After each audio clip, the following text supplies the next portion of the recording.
welcome in to Check the Mic. Steve Palazzolo, Sam Monson, live on YouTube.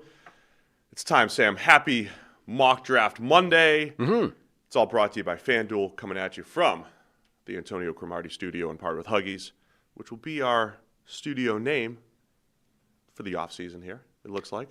Yeah, our other billionaire is going to drop off for the offseason. But he did say potentially, if he's still on for this month, he could replace it with just something like the Sam and Steve are Great studio. No. Oh, well, we could do that every other show. He's a seasonal billionaire. Seasonal, yeah. Seasonal. I mean, look, Elon's out here saying you don't understand the ebbs and flows of being a billionaire and being this rich, right? It's not as simple as you make it seem, right? Sure, but it's seasonal, as you say. We're a football season billionaire, and then once we hit the off season, things go down a little bit. It's tax season for everybody. He'll still be watching, I'm sure, but not being at the billionaire tier. So we got the show going on today. I got my kids over here in the corner, so we're going to try to see if we can get through the show without them interrupting.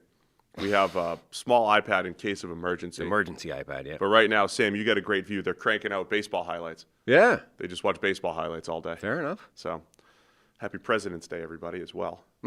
Which means good traffic on the way in. Yeah, I like that. Clean commute coming in. Fire it right in there. Today we were looking at, and Twitter's down, which is going to kill our numbers. Kills our ability to promote the show. But we'll be all right. Sure. We'll get there. Mock Draft Monday. Every Monday we're going to do things differently. The first few have been either you and I together, you and I alternating. Every mock will be slightly different, including some reactions. We have Field Yates today that to react to. Yeah, and we had an email at some point. Check the mic at the3013.com is our email address if you ever want to send us anything. We had an email at some point asking us to do a mock draft where, we play GM. It's what we would do. We don't care what other people are going to do, what you think the team will do. What would you do as the GM of each team?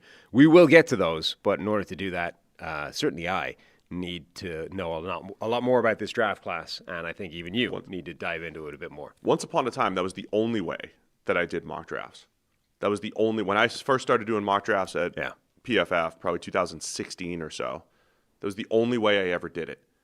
And then those mocks also started getting entered into accuracy contests, and I'd come in last every year, and people would make fun of me. Yeah. And I'd say, this is dumb, this is stupid, this is context-free.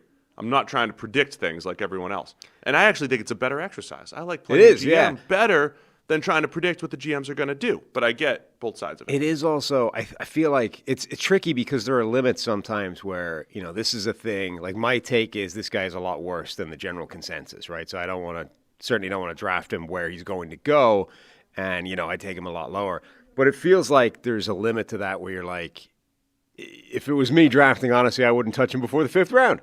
But he's a top 10 pick or whatever. So it's like at some point, like I always bring up the time where you wanted to rank Tyree Wilson, like 129th or whatever. Now, the annoying part about that is it turns out you might have been dead on. Yeah. And so that's tricky when it comes to hindsight analysis. But it's like, I like when you left to your own devices, you wouldn't have drafted Tyree Wilson in that draft at all, or at least not until you got to like the 6th round or whatever, right?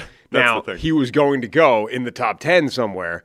So it's like where, how does that work in terms of if you're the GM, I'm not going to touch him, 7th overall or 9th overall, whatever. But if he's sitting there at 29th or whatever and the Kansas City Chiefs are picking, do you like, I'm not touching Tyree Wilson, even though he's theoretically amazing value at this point? I just find that a tricky balance to strike. Yeah, and the thing I struggle with the Be a GM mocks right now is I have changed my entire draft strategy. Oh. Where it's based around what would one team do. So predicting all 32 is difficult. There would be players that I just would try never to, like I wouldn't draft in the first round. But you have to when you're doing a full GM mock draft type of thing. So, all right, man. Ready to get into it? Mm-hmm. Field Yates. This came out a couple days ago. ESPN.com. Believe it's not behind the paywall, correct? Not giving anything away? Yeah. No, I think it's all fair game. By the way, if people haven't caught up, if you are a draft fan, ESPN and NFL have a merge happening, right? So NFL media has essentially been gobbled up by ESPN, and they're trying to I don't know. I know they're going to have a daily draft show Yeah. Where Field and our boss, Mike Tannenbaum, and Jordan others Reed. are going to be involved. Friend of the show, Jordan Reed. They're all going to be involved, including some non-friends of the show. They'll be involved as well. But who are they? Doesn't matter. We'll see how Daniel Jeremiah, Bucky Brooks, and Eric Edholm, and some of the NFL media folks, Lance Zierlein, are incorporated into ESPN. But interesting time for draft fans. He's going Fernando Mendoza, number 1 overall to the Raiders. Yeah, this is like the Cam Ward. Every week I'm just going to say, it's going to be the chalk pick. I'm waiting for the mock that doesn't have that. Like, it's going to be everywhere. It's going to be the thing. It's probably going to happen. I mean, you gave the odds the other day. It's like the most odds-on thing I can remember for anything. It's going to happen unless somebody comes in with a trade the Raiders can't turn down, And so far, nobody's spooled that up to the point where it's been the thought exercise. So, yeah. No thought exercise going on there. Mm-hmm. So, yeah, that's it's going to be the pick for everyone, whether you're being predictive or whether you're playing GM, whatever it might be. And every show I'd like to say, hey, keep it down. We're going to try to keep the Raiders, give the Raiders some level of analysis behind the Mendoza pick, but you run out of it at some point. Well, it's definitely hard to do repeatedly over and over again when it's the same pick. At least with other teams, you can be like, yeah, we can spend 5 minutes on this pick because it's a different guy each time. Time after time, it's the Raiders, Mendoza, number 1. We now know the offensive mind involved in the Raiders. Tom Brady's still there. Like, all the things are the same. The one thing that I'll say, and probably, again, repeat for the next 3 months, Mendoza's a different type of number 1 overall pick, right? It wasn't like when Trevor Lawrence was coming out or others were coming out where you just knew the whole time that guy would be number 1, or Caleb Williams. You have to go back to midseason where we didn't even know. We're 8 minutes in. And then all right, I get the spooling out of control over there already. Talk about Mendoza for 1 second. Yeah. Solo cam to Sam. He's an interesting prospect because he's a guy that's coming along that doesn't have overwhelming physical tools. And there are people out there, though. There's a minority of people that are saying, he's still one of the best quarterback prospects come along in years. I think the consensus is that he's not, because the physical tools aren't necessarily mind-blowing, that he doesn't have, somebody's arm, somebody's legs. He's, I don't want to say middling, but not spectacular when it comes to physical tools. But there are a group of people that are like, he's still a spectacular quarterback prospect, and those people are relying on the idea that, there was nothing physically gifted or physically special about Tom Brady either, right? Right. It's the other stuff that made him an amazing player, admittedly not an amazing prospect, but an amazing NFL player, the greatest of all time. If you're a Mendoza believer, you believe that psychotic LinkedIn profile, et cetera, he's Tom Brady, right? That's basically what you're banking on. It's like the physical tools are whatever, but look at what he did to elevate his team. Look at what he did to just go and win the national title game, clutch late in the game, just fight his way over the goal line. It's that. It's the mental stuff that makes him special. It's just an interesting dynamic to me that the draft world, right? It takes all of this college time and culminates into one day of the draft. But then as soon as we see a guy play in the NFL, it could change things. But again, midseason, we didn't know if Mendoza, it was like, oh, Mendoza could make a move to be number 1. Now it's like slam dunk, no questions asked, right. Number 1. And in my small sample size, the way I handle that stuff and process that, it's like really like over the last, I'm not saying it's wrong. I'm just saying over the last 7 or 8 games, all of a sudden he's locked in as number 1, and Ty Simpson's all of a sudden like, I don't know. Or Dante Moore would never, if he was in the draft, he wouldn't be in the number 1 overall conversation most likely. It would just be slam dunk. It's Mendoza over the last 7 or 8 games. And that's just a fascinating process to me. I won't spend more time on it.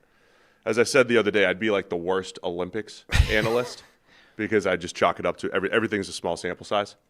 It's only one run. They'll get him next week, All right. That I saw last night, that Australian speed skater thing was out there doing the rounds again. Where everybody collapsed? Yeah, and I just quote tweeted that my favorite part of that is not only is that that was the final one, and that won him gold because everyone in front of him fell over collectively.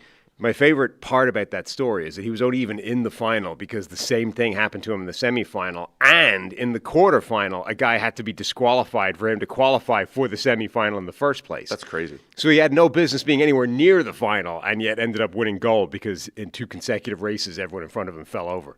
It's a phenomenal, just incredible luck. Guy's a survivor. Really is. Number 2 pick. All right. Again, this is where things diverge. And we've been going Ruben Bain here. Yep. We are 1 week away. A week from today, you and I will be driving out to Indianapolis for the scouting combine. I know that it's different for us. Our schedule's a little different than the NFL's, right? The interviews and the workouts will start later in the week. We go out on Monday. But it is next week, presumably, we're going to get an arm-length reading on Ruben Bain. But Fields goes Arvell Reese here at number 2 overall. Ohio State linebacker / edge.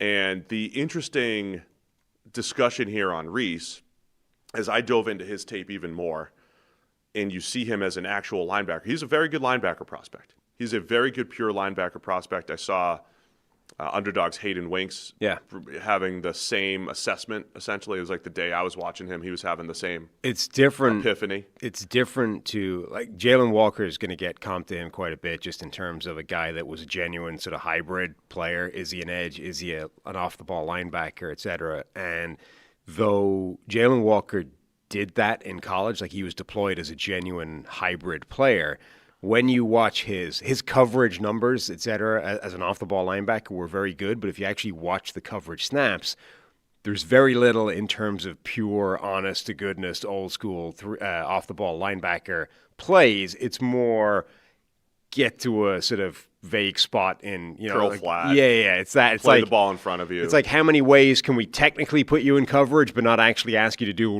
real coverage things? Reese is actually playing linebacker when he's playing linebacker. Like, it's different. You know what I mean? They're not hiding him in a hybrid way. They're actually deploying him as a genuine linebacker and saying, do it. And he's doing it well. Yeah, so that's the thing. Like, when you watch and so it's important to bring this perspective here. We've considered him an edge. Field is calling him an edge. I think if you want to pick him in the top 5, I think that's what you want out of him. So that's going to be the dynamic. I don't know if some teams will just evaluate him as a pure linebacker prospect. And if you did, I don't know if it was Hayden who said this is the best linebacker prospect he's seen since X or whatever it might be. I mean, you'd have to pick an actual linebacker in the top 5. The same. We're into the Caleb Downs conversation. We're into the same conversation about his teammate. Can you take a linebacker that high? I do wonder if some NFL teams will strictly say, yeah, he's a linebacker for us. He plays the run well. He's got good acceleration, gets to the ball quickly, takes on blocks, has some power.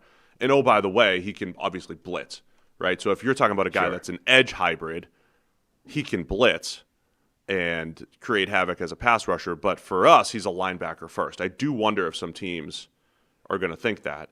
The next part, too, is the Titans at 4, where you do have more of like a 4-down, get into that 4-point stance, get off the ball, can handle some undersized rushers in Robert Saleh's system. I wonder if Reese would I do wonder if he'd be off the board for certain teams as a pass rusher that high. I say all that to say he might be. And yet here he is going number 2. Right, and I'm not saying he shouldn't go number 2. I'm just saying he is more of a true linebacker edge hybrid than other players we've seen, as you just highlighted. And I wonder what that does for his value. And Jets taking him at 2, the idea here would be, okay, we're just getting a pure playmaker who we're probably going to let rush the passer, but still need some developmental time because he just has not done it a whole lot as a pure edge rusher. Yeah, it's interesting because on the one hand, the theoretical versatility could work in his favor, right? Like a team who needs an edge rusher might value him that high. A team that needs an off-the-ball linebacker might value him that high. Theoretically, he fits in every defense somewhere, right? Maybe in different positions, but every single defense could find a spot for him to be an impact playmaker within it. On the other hand, so much of it is projection because he'd be relatively undersized as a pass rusher, and that has less experience than others. He's almost the invert of Jalen Walker, where he was kind of primarily a block-destroying edge rusher that did, hybrid stuff, but as we said before, was a little bit warped by how they were deploying him. Reese is more the other way around, where he's doing more of the off-the-ball linebacker stuff purely, and then he's doing some edge rusher type things you can project it that way. But it's kind of like the Jalen Walker thing. It's like with that many question marks, how high can you take that guy? Where did he go? 15 or something in last year's draft? 16, maybe. I mean, we were projecting Walker in the top 10. Right. It just didn't materialize. Yeah, that way. And that may be the same thing. It's like linebacker is a difficult one to look for. It's like, you go back and we talked about the safeties. Like who were the safeties that were taken in the top 10 over the last, 10, 15 years? Linebackers even messier because, of designation and what exactly you're calling. Like Micah Parsons was drafted as an off-the-ball linebacker at 12, 11 or whatever he was taken Parsons ruins everything because he is unique. Abdul Carter made the transition in college. Right. And I know Parsons rushed the passer in high school and everything, but like a lot of players went from he's not a bad comp because even though a lot of people did think that he had, spectacular pass rushing chops and could move to an edge rusher, he was drafted as an off-the-ball linebacker. And even though Micah, he ran a 4.3 and he's built, prototypical size for a linebacker and apparently is the best edge rusher, or one of the best edge rushers in the NFL, he still didn't get drafted in the top 10. It was a loaded draft. Sure. And we definitely said at the time, we're like, hey, this is one of the better linebackers. Micah was one of the better linebacker prospects that we had seen at the time. So it wasn't crazy. I remember we wanted to give him Dan Campbell a bunch in the Lions at 7. I think, he just would have been a really good – it would have been, him versus Penei Sewell would have been an interesting discussion, knowing what we know now for both players. But Arvell Reese at 2 to the Jets. And I think, once again, the thing to highlight in this mock draft is the uncertainty already. The uncertainty at 2 this early in the draft that we see Arvell Reese, we see Reuben Bain, we see a lot of different players there. Well, you might this high in the draft. Mendoza presumably goes number 1, and then you might genuinely be talking about a draft that literally does not have a blue chip player at a position of value, right? So if there are blue chip players in this draft, it is at safety, it is at running back, it is at off-the-ball linebacker potentially, and even that is not the cleanest thing in the world given the projection. When was the last draft where you could roll into it saying there literally isn't a blue chip player at a position of traditional value? Right. Yeah, it's right. When you say blue chip plus the positional value. Last thing I'll say, I wrote in my notes on Reese, Dante Hightower was a player that came to mind. And I try to remind everybody there's a difference between blitzing and pass rushing. Yeah. Right? And it's a completely different skill set. Hightower, and there's a few others. Hightower was an inside linebacker via Alabama Patriots where he could fill in on the edge and rush the passer at a reasonable rate. That is a rare thing. Remember, Lawrence Timmons had to do it back. We're dating ourselves now. Early 2010s. Lawrence Timmons was an inside backer for the Steelers. They had injuries on the edge. They put him on the edge. It's a linebacker in name in the old 3-4, but it's a pass rusher. It's an edge rush role, and he couldn't rush the passer at a high level. I think he did it in college, but it's really very difficult to do in the NFL. But Hightower was the guy that came to mind where I think he could be a true 3-4 outside backer or inside backer. I think Reese is that guy, a 3-4 outside backer. So there's going to need to be the right scheme and the right place to maybe accentuate his skill set. Yeah, but also with potentially spectacular athleticism relative to Dante Hightower. True. He was more of a power inside backer. Yeah. Not a great athlete, but more of a power player. And Reese can move. Right, whereas there are plays out there. And has power. Right, there are plays out there on Reese's tape where he's running down running backs across half the field. He's got some speed. Reese will be one of my favorite players to discuss just because all of the uncertainty and the question marks around it and trying to predict what teams will do. So Reese at 2 here for Field Yates. With the Arizona Cardinals at 3, he goes Francis Maui-Noah, the offensive tackle out of Miami. The Cardinals spot here at 3 does remind me of the year that they drafted Paris Johnson. When they were drafting at 3, they traded out down to 6 and still took Paris Johnson. I think we might be landing on just the unsexy offensive tackle pick here for Arizona. It might be pretty common here in the coming weeks. Yeah, I think he's got a couple of offensive tackles going pretty high, and I think even though you would look at that and say, relative to previous years, where do these guys rank? They wouldn't be as high, I don't think, but I suspect that's what happens. Number one, it happens in most drafts, and number two, in this draft above all others with, there may not be a blue chip player at a position of value, I think you're just going to see people grab tackles and say, this is what you do normally, so let's go. Like every year, for some reason, all the tackles seem to get talked about as guards. People have already thrown Maui Noa and guard in the same sentence, even though his arm length came in at like prototypical offensive tackle length. Yeah, I think it is funny. Every single tackle. Last year, above all, I think literally every single top tackle prospect last year, somebody was claiming he was a guard. I think did Membu yes. get? Membu got it. All of them did. Literally all of them at some point. I mean, I know Campbell did because of the arms. Right. I know Kelvin Banks did. Yeah, Membu definitely did as well. I know Caden Proctor will just because of the size and the power. But they're all tackle size. But if you're not Joe Alt level of like pure just tackle prospect, maybe you're going to get some guard. Actually, Simmons was the only one that didn't, and that's only because he was an asterisk because of the knee injury. He was the pure tackle that came out last year.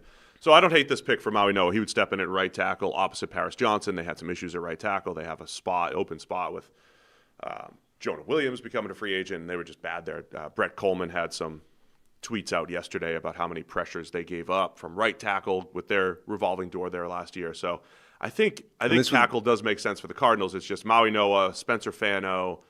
These are tackles that are in previous drafts are not slam dunk top 10 tackles. And this would be the rare right tackle taken this high who would immediately step in and play right tackle at the NFL. That doesn't tend to happen. But it's way more common than it's ever been. Sure. No, number one, generally still the elite tackles are still playing. They're still playing the left side more often than the right side. And number two, most teams drafting a tackle at the top of the draft are in need of a left tackle more than a right tackle. It's an unusual dynamic where a team would be drafting both a college right tackle in the top 5 and plugging him at right tackle right away in the NFL. I'm happy to see it. But that's a good thing, I think, from their perspective. After my 2013 article that the right tackle is just as valuable as the left tackle. I mean, from their perspective, it's good because it eliminates one more question mark, right? Is he one of the guys that's going to struggle flipping sides, even though that's pretty common? Do you remember a couple of years ago when every team seemed to draft right tackles and move them to left tackle, that was a rarity a couple of years ago. J.C. Latham, Talise Fuanga. Tennessee Titans at 4 go David Bailey, the edge rusher out of Texas Tech. And, the fit for Robert Saleh, I think, makes a ton of sense. Bailey was unblockable. I saw Daniel Jeremiah giving his assessment of the tackle class the other day. Did you see that? I was going to read his tweet out, but I can't read his tweet out because Twitter's broken. He basically said paraphrase it. Yeah, he basically said that one common thread throughout watching all of the top tackles in this draft is that every single one of them got wrecked by David Bailey at some point. Yeah. Which is kind of like the Will Campbell thing from a year ago. You watch every single edge rusher's tape and they're all wrecking Will Campbell at some point in the game. Yeah. This is like the inverse of that, where David Bailey's getting everybody. If there's a game to watch, I don't know if the results were that great, but if you're into the draft and everything, go back week 4 or 5, whenever big noon kickoff was at the Utah-Texas Tech game early in the season. So you have the 2 Utah tackles expected to go in the first round. You have David Bailey expected to go in the first round from Texas Tech. You have Romello Height, probably not going to go in the first round, but another fascinating prospect who had a monster year this year, very good burst off the edge. A bit of an older prospect, but the 2 Texas Tech edge rushers against the 2 Utah offensive tackles in their big noon kickoff game out, I believe it was at Texas Tech in Lubbock. That was a great game to evaluate, though, and I think that's part of it, too. Like, if you're watching Fano, who's going to go in the first, you're like, he's going to lose a couple times against some of these better players. I think Bailey, though, is a very good fit, and the interesting decision here for Tennessee would be, in this mock, you have a choice between David Bailey and Ruben Bain, and if the arm length thing does become an issue, maybe that benefits Bailey going here. Yeah, we'll get to Bain in a second. The arm length question mark might be the only thing preventing him being a blue chip player in this draft. And if that turns out not to be a question mark, like it's all based off some spring measurement, and people are saying spring measurements may not be legit. If he rocks up and he's actually got 34-inch arms, you could make an argument. 34. We can't go from 30 and a half to 34. Why not? Right? You can do whatever you want. Anyway, I tried my point confirm is, really quick. If he rocks up, 33. If he rocks up and his arms are actually 33 inches in length, then Ruben Bain immediately, I think, becomes a blue chip prospect in this draft. I agree. What is keeping David Bailey away from being a blue chip player in this draft? Because you're talking spectacular season this year at Texas Tech, 80-plus pressures or whatever. The year before, albeit in a smaller sample size, also elite pass rushing productivity. Fairly prototypical size-wise, 6'3". He's not undersized dramatically. So if you're nitpicking, why is he not considered a blue chip? So funny enough, in my notes, I do question David Bailey's arm length. And I'm not an arm length guy? It's not that I'm not. It's just trying to figure out, when you watch a player, especially a pass rusher, you want to make sure that they have enough ways to win, right? So does a college pass rusher only win with speed, or do they only win with a spin move, right? Do they only win a certain way? And I just want to make sure that he can win with speed to power and have the length component if needed, even though I think he's got the best burst in the class, David Bailey. The question for me would be the run game. And there was definitely, like in the Oregon game, he just took over, right? They hung tough against Oregon for a while with no offense, and a lot of that was David Bailey, pass rush and run game. He was outstanding. But he's not that pure, hard edge setter type. So he's not an elite run defender, kind of wins with quickness, wins with some block avoidance, but he's just not an elite run defender. Whereas I think you see from Bain, there are games he takes over run game and pass rush a little bit more than David Bailey would. So I think that would be the difference here. And I do wonder about the arm length. I also wonder if it's just an eye, because he's a no swag guy. No swag. Wow. Is that a red flag in and of itself? No, I think it makes the arms look shorter. Is what I think. So he's no swag. He's got no wristbands, no tape, nothing.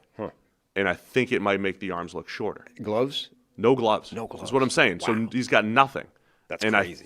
And I think that's why I wrote it in my notes. I'm like, I got arm length. They look shorter, maybe because there's no swag. So I'm looking forward to that measurement at the combine.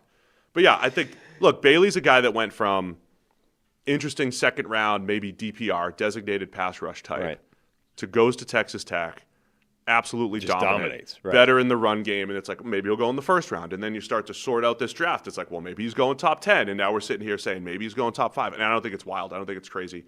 He might be the best pure pass rusher. It's more, I mean, if he had another year like this, he would immediately be a blue chip elite. Yeah, I think even with the run, even with the potential run limitations or weakness relative to his pass rush. If the year before looked the same as this year, a full season's worth of domination as a pass rusher, you'd be like blue chip pass rusher, elite, blah blah blah. And I think the fit with Saleh, who likes your he's one of those guys that likes his edge rushers to the old play the run on the way to the quarterback type of deal. Just get upfield, be bursty, and go get him. Right? And I think Bailey's a great fit for that. So I think that match. I'm good with either Bain or Bailey to Tennessee, and I'll give you the Bain numbers in a minute. I'm doing some research for our 33rd team expert call this week. But Bailey is a nice fit, I think, for Saleh and the Titans. I like that as well. I think that's very good. Caleb Downs goes number 5 to the Giants. We have discussed this fit quite a bit here, and Fields goes on to say, look, this is Harbaugh's not only has he coached Kyle Hamilton, he's also coached Ed Reed. He's had Ed Reed over there in Baltimore.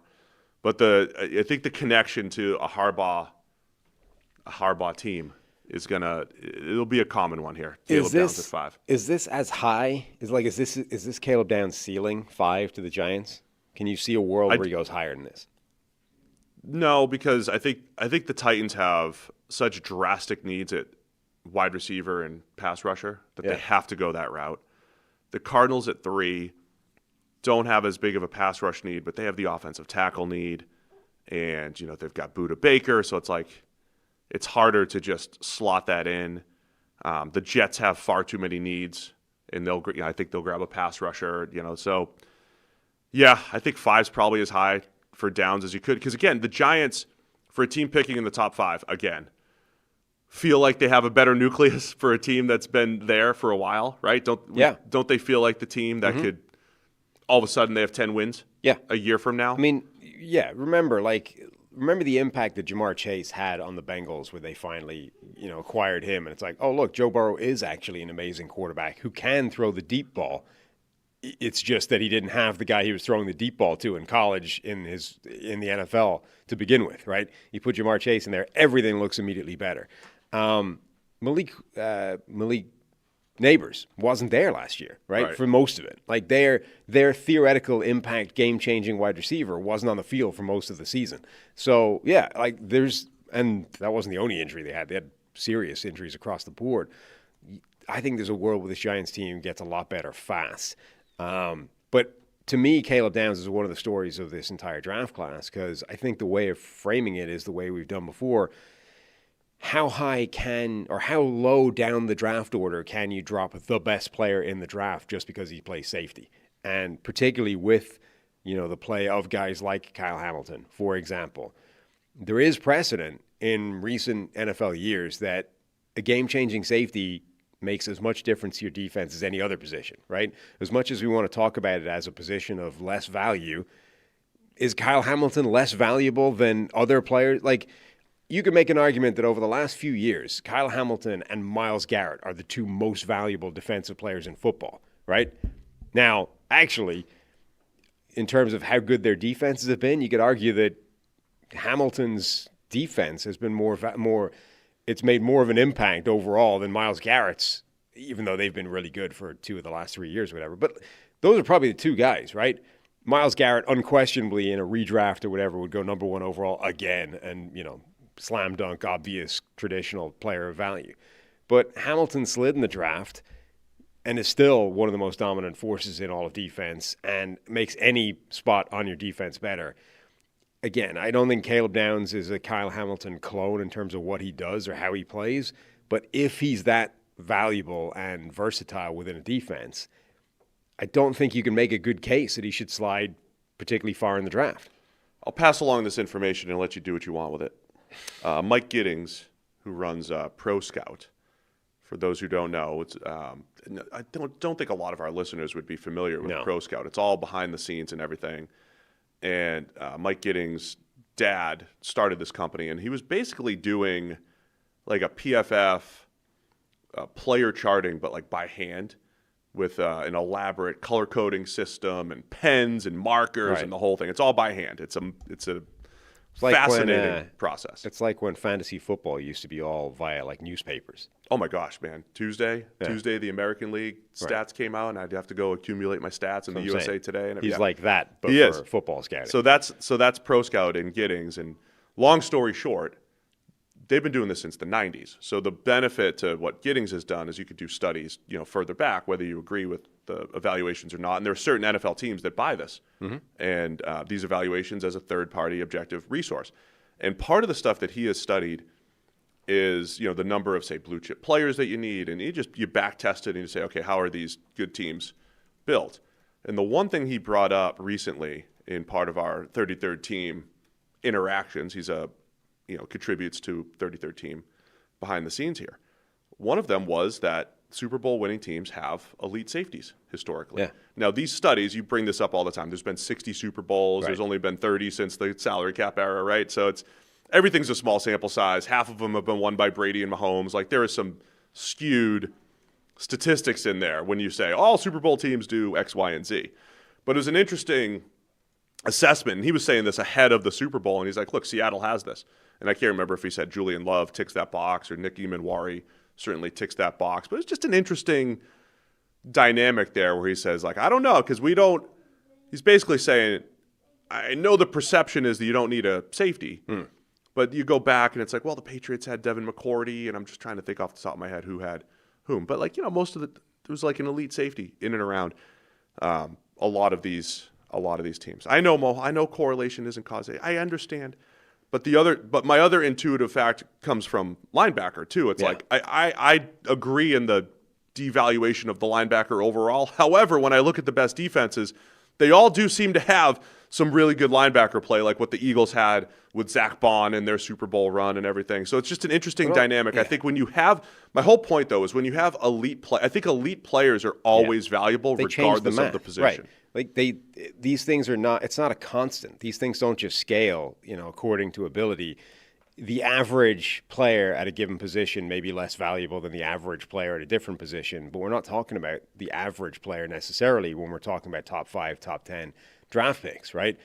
Does the same thing hold true for the elite players at every single position. Fred Warner absolutely transforms a defense the second he steps onto the field. Kyle Hamilton absolutely transforms a defense. Like Lucrative in the chat there is saying Kyle Hamilton isn't worth a top 5 draft pick.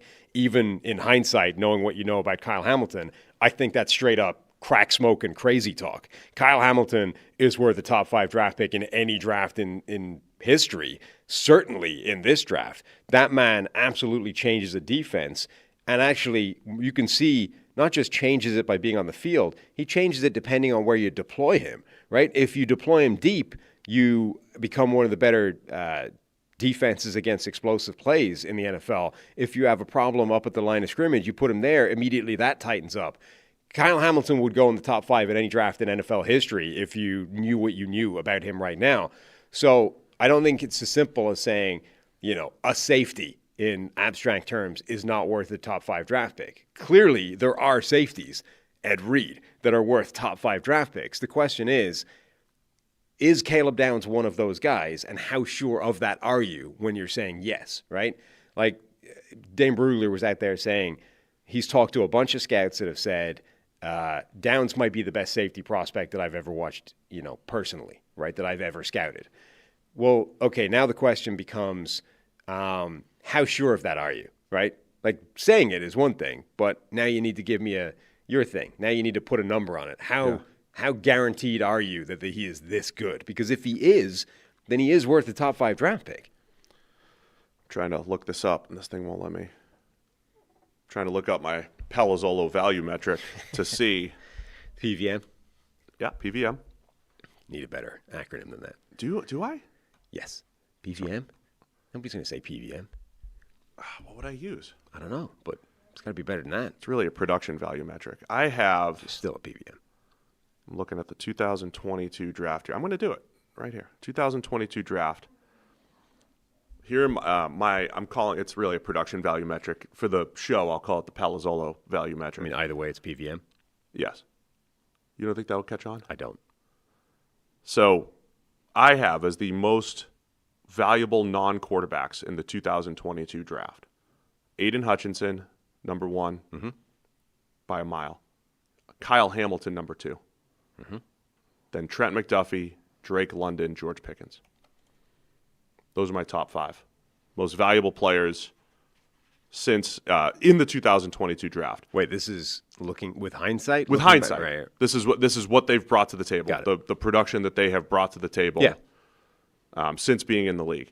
Now, what you would want to do is take that number, correlate it to finances, sure, to dollars, and then say, well, okay, that makes Hutchinson relative to the price you're paying him that much more valuable. So the only argument would be like maybe McDuffie and London and Pickens are worth more relative to what the highest prices are at their positions. Yeah. But this, without doing that officially yet, I have it somewhere. Hamilton drops to like 6 or 7, maybe, if you start to adjust for, okay, you're paying him higher safety money, and you're eventually going to pay him probably top safety money. And this is the conversation we had with running backs, right? Part of the evaluation of how high would you draft a running back in abstract terms is the higher you push a running back, the closer you're making him to the best paid running back in the NFL immediately. Whereas that's not the case with the higher value positions. Even if you draft them really high, they're still bargains relative to the top paid players at their position.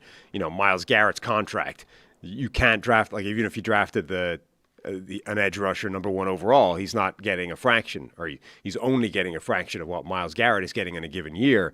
Whereas if you draft a safety number 1 overall, you're probably immediately, I haven't looked at those numbers, but you're probably immediately making him the best paid safety in the NFL. So that is part of the equation.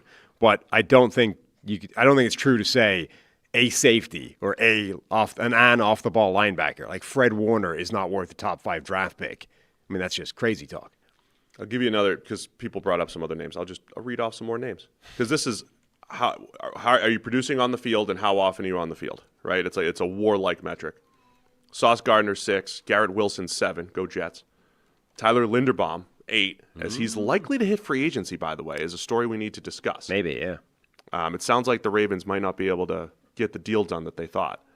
Chris Olave, 9. Devin Lloyd, 10, also hitting free agency. Then Nick Bonito and George Karlaftis. Because remember, with Bonito, it took him about a year and a half to really become more of a dominant player. Right. Derek Stingley's at like 11 or 12 here because he's been injured a little bit and he had some ups and downs early before becoming it took him a year and a half before he stepped into that elite player role. And by the way, Kenneth Walker's like 13th on this. Yeah. He's up there at running back. Reek Woolen's up there, a couple Seahawks. Boye Mafe, actually there's 3 Seahawks in the top 15. Boye Mafe, Kenneth Walker, and Tariq Woolen led to a Super Bowl. So, Trey McBride's a little bit lower again because he had a slower start before becoming a dominant player, if anyone had some of those questions. So anyway, good stuff. Good fun discussion here. Yeah. We're 5 picks in. This is why I love we're just talking ball, man. We're just talking football. I think it's time. Let's talk FanDuel. I'm doing it earlier because maybe some of our people want to go to the NBA Finals. So I called an audible. You have a chance to go to the NBA Finals. Courtesy of FanDuel, all you have to do is use your profit boost on an NBA future. You'll be entered in for a shot to win an NBA Finals trip for 2. You want to go? You and me? Sure. NBA Futures lets you lock in your pick for who you think will go all the way, whether it's a team to win the championship or the conference title. You can visit FanDuel.com/33rd to get started. Play your game with FanDuel, official sports betting partner of the NBA. Must be 21 plus and present in select states. For candidates in affiliation with Kansas Star Casino or 18 plus and present in D.C., Kentucky, or Wyoming. No purchase necessary. Limited 1 entry. For Profit Boost token, opt-in required. Must apply Profit Boost token on select market. Restrictions apply. See full terms, including methods of entry at sportsbook.com. Sportsbook.fanduel.com. Gambling problem, call 1-800-GAMBLER. Visit fanduel.com/RG. Call 1-888-789-7777. Or visit ccpg.org/chat in Connecticut, or visit mdgamblinghelp.org in Maryland. Hope is here. Visit gamblinghelplinema.org or call 800-327-5050 for 24/7 support in Massachusetts. Or call 1-877-8-HOPE-NY or text HOPE-NY in New York. A little different copy, not as smooth. We get there, though. We get there. Field at 6 has gone Spencer Fano to the Cleveland Browns.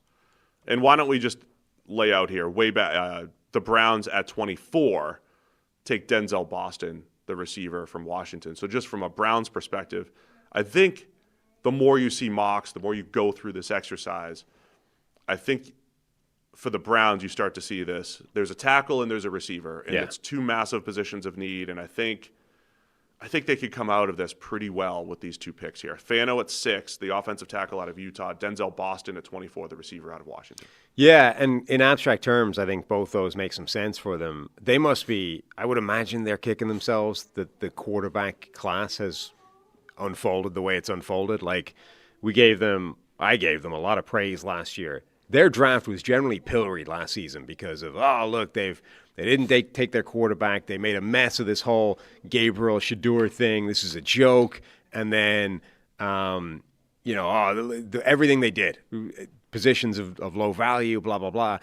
I actually really liked their draft last year, including the way they handled the quarterback situation, which was saying, look, we don't really think that Shadur Sanders is a starting caliber quarterback in the NFL, but then sometime on day 3, you're like, you know what, value-wise, it's worth rolling the dice. And I think the way this year unfolded, you're like, that's exactly why. Like, he probably isn't, even now, based off what we've seen, but there's at least enough there that it was worth rolling the dice in the 5th round, right? We've already, both parts of that are true after his rookie season. And then the best thing they did was trading with Jacksonville to still get a really high caliber player, but also get a first-round pick next year.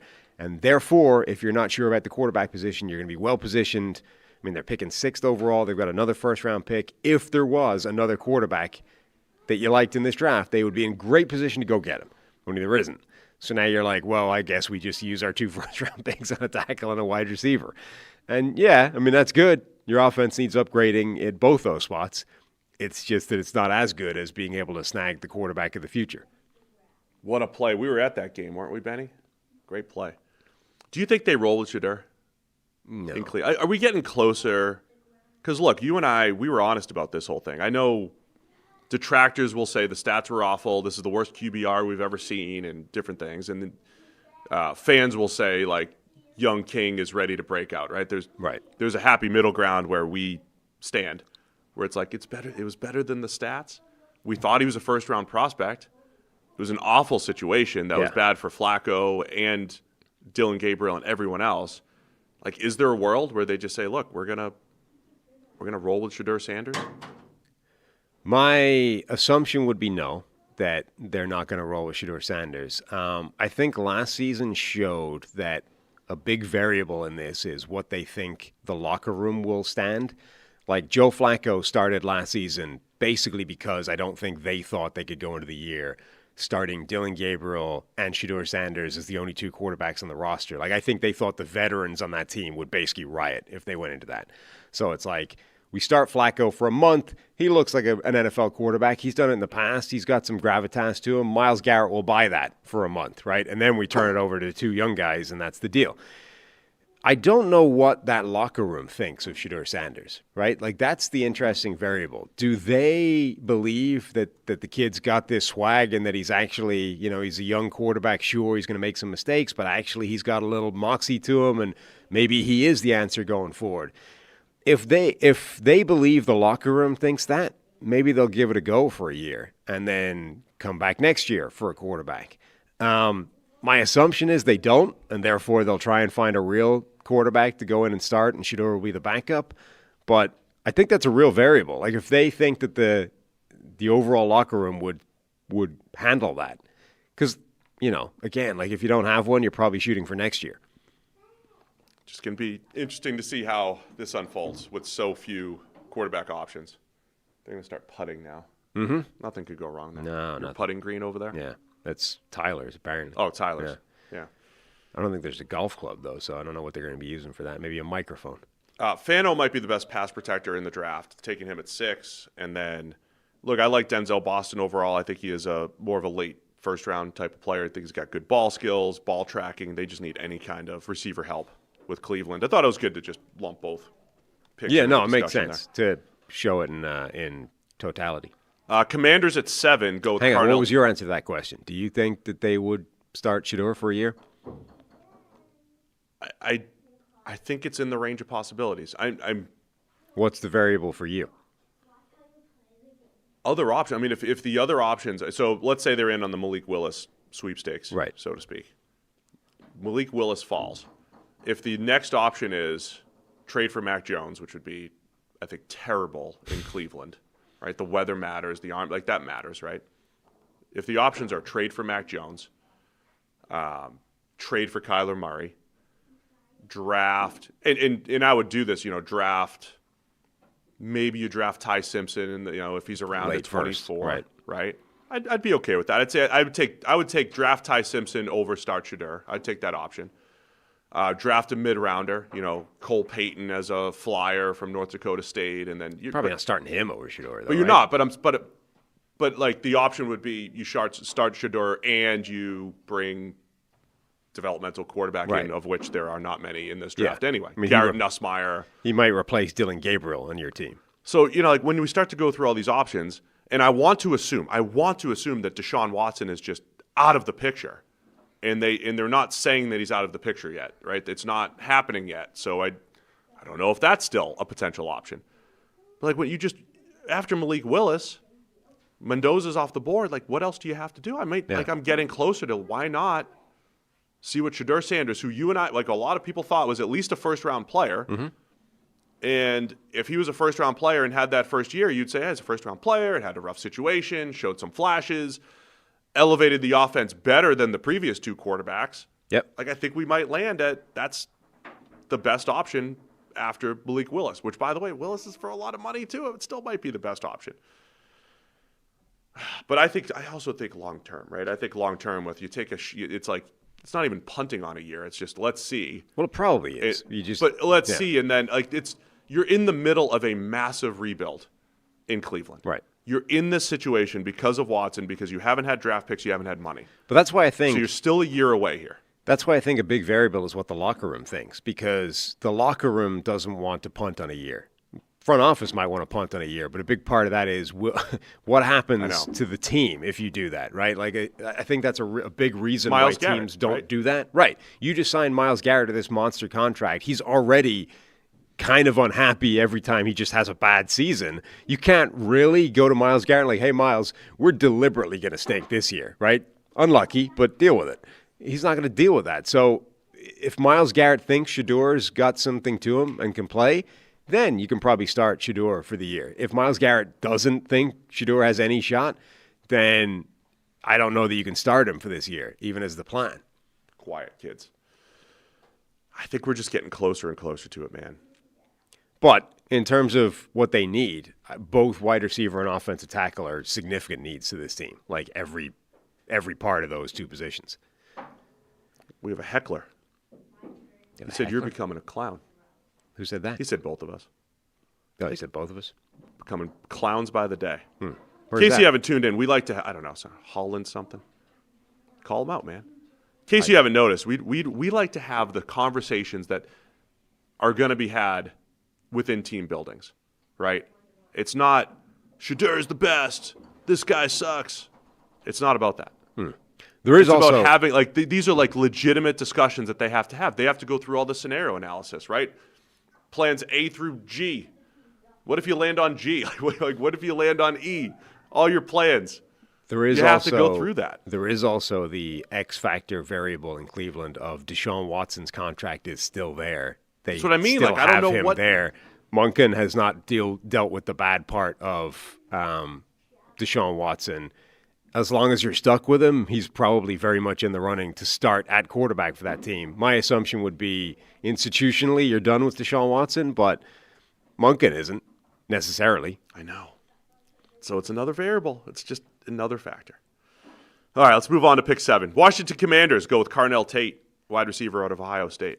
Yeah, now it's becoming the Ohio State draft. It really is. How's this everybody? For the top 10, I think. Is that right?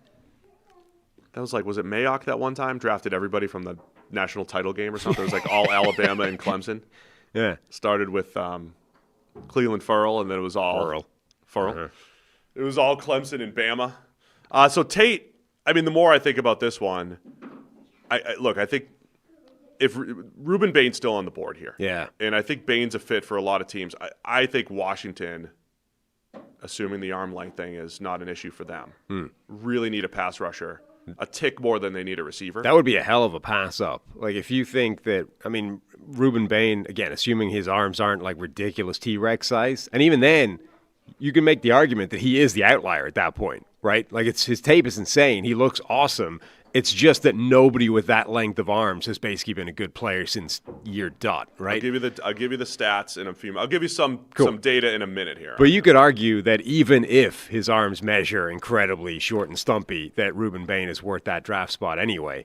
But if his arms come in at any sort of sensible measurement, then passing up Reuben Bain at number 7 overall, given Washington's needs on defense, would be a hell of a move to instead go for wide receiver. And I'm not saying wide receiver isn't a need, but you have McLaurin already. You know, you've got some players that can make that work, and you can probably come and get wide receiver in the second round later in the draft and, you know, reinforce that position.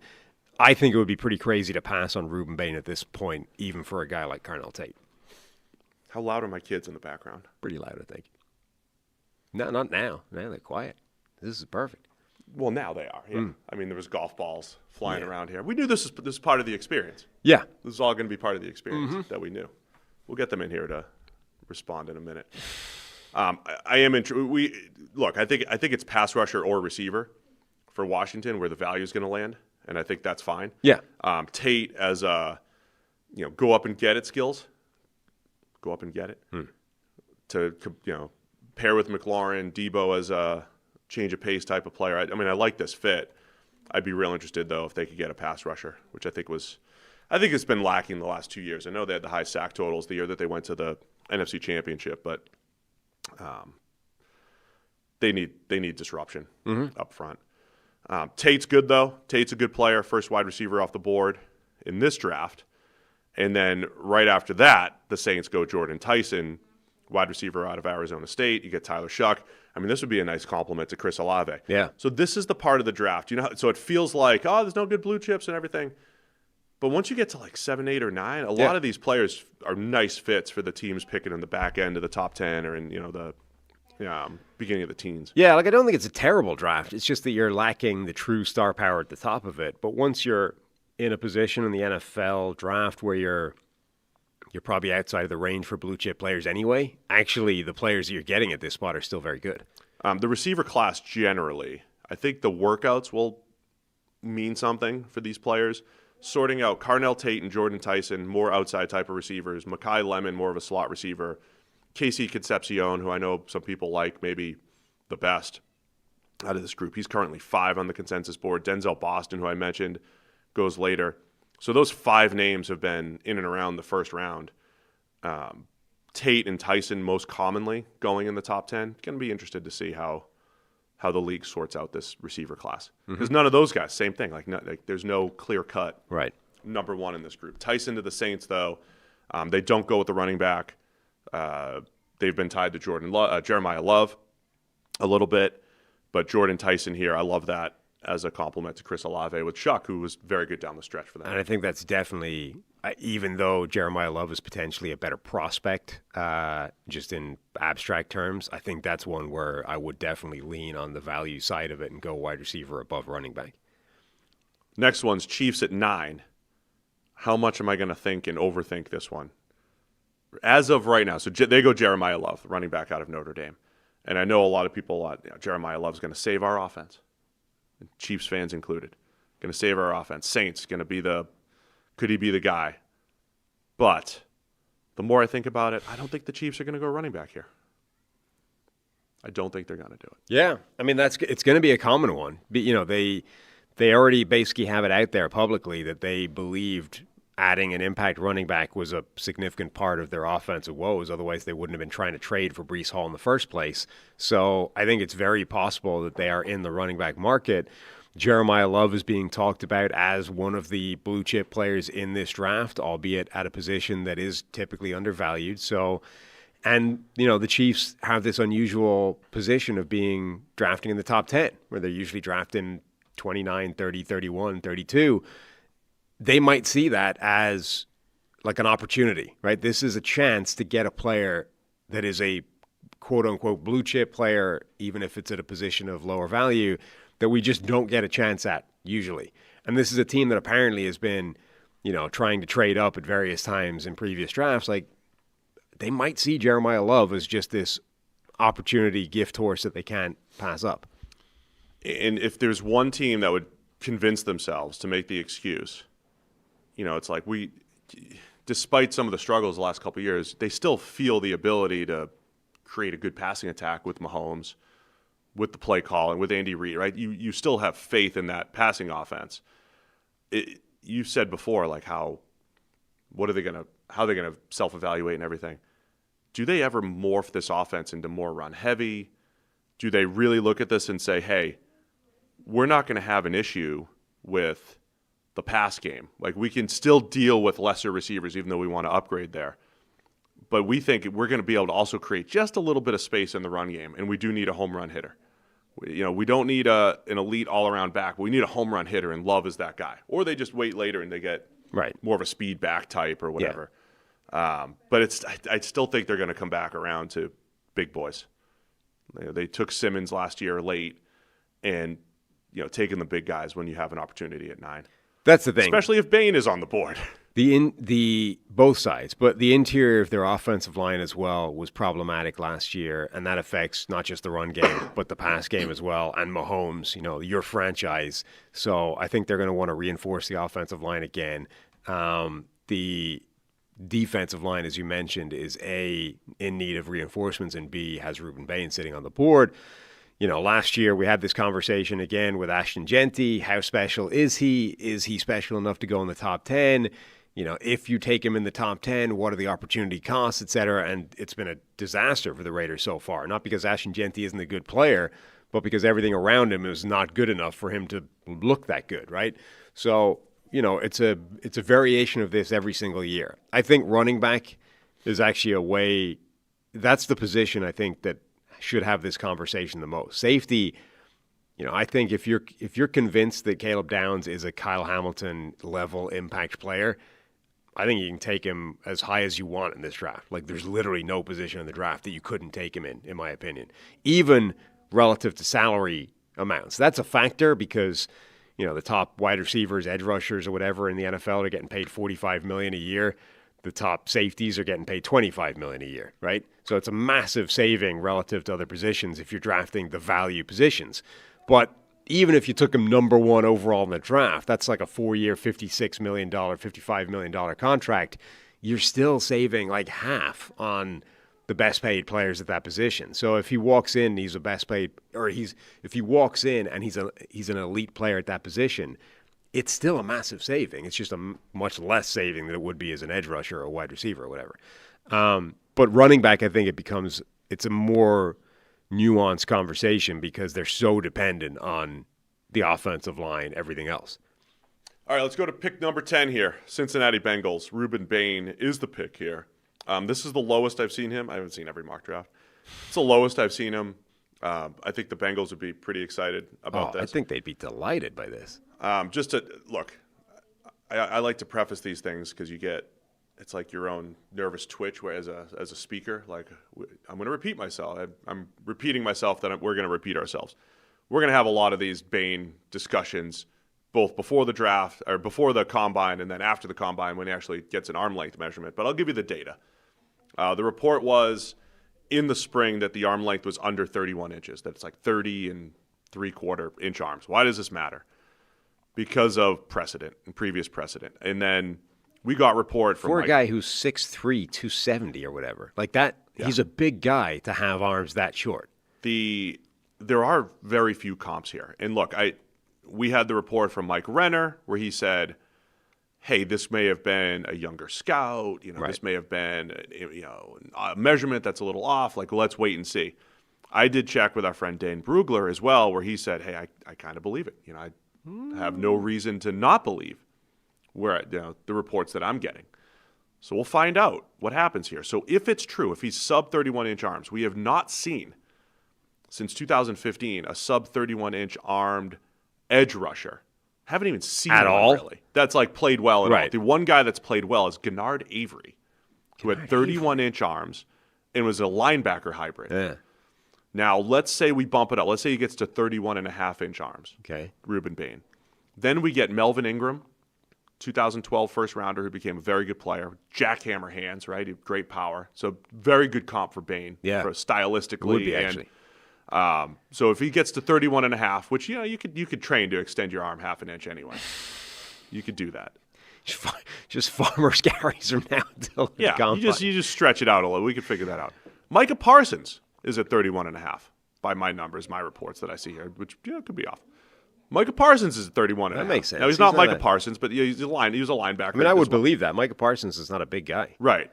And so there's that. Now, if we say since 2015, 13 edge rushers have been drafted with 31.5-inch arms or shorter.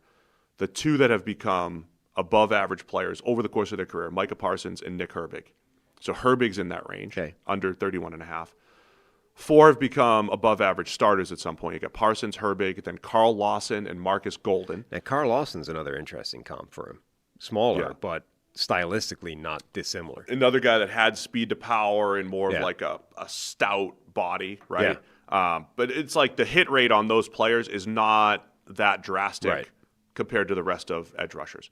There have been 3 first or second round players drafted, 31.5-inch or shorter. Parsons again.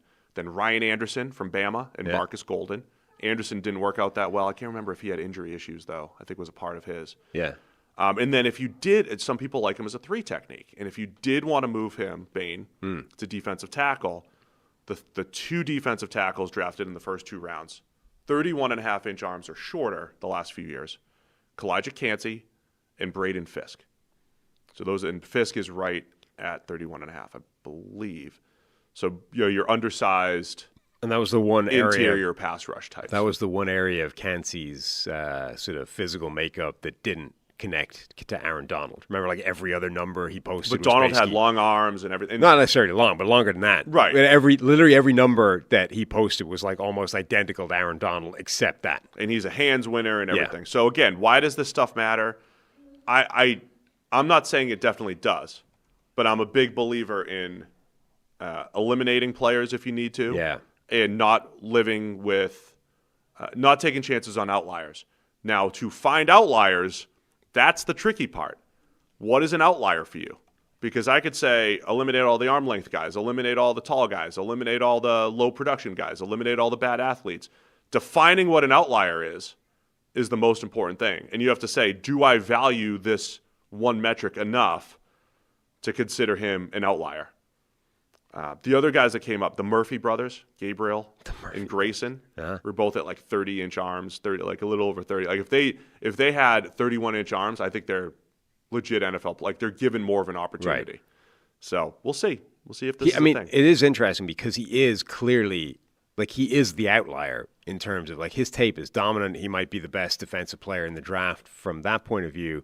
But if he shows up with sub 31 or even sub 32-inch arms, that list becomes scary. It's like the Ty Simpson thing, right? Simply when you say how many NFL players were taken with 15 career starts, what does that list look like to begin with, right? It's a terrible list. That's scary. If you're talking about drafting a guy in the top 10, that's just a frightening thing to be doing. And just for some added context, right? Sub 32-inch arms.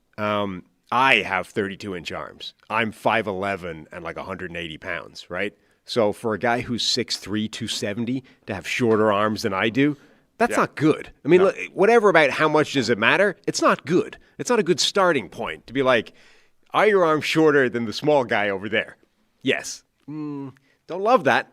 We'll get you and Bain to do a little test. Now, the flip side of that is Aiden Hutchinson is 6'7", and he has 32 and a quarter. Whatever. Me and Aiden Hutchinson have the same length arms, and Aiden Hutchinson is 8 inches taller than I am. That is freaky. And here's the thing, and I'm going to be presenting this to the 33rd team experts on Wednesday behind the scenes, like all your former NFL coaches and GMs and everything, and just getting the discussion going.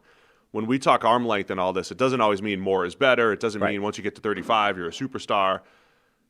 Teams tend to use this more as an eliminator, and they're trying to mitigate risk.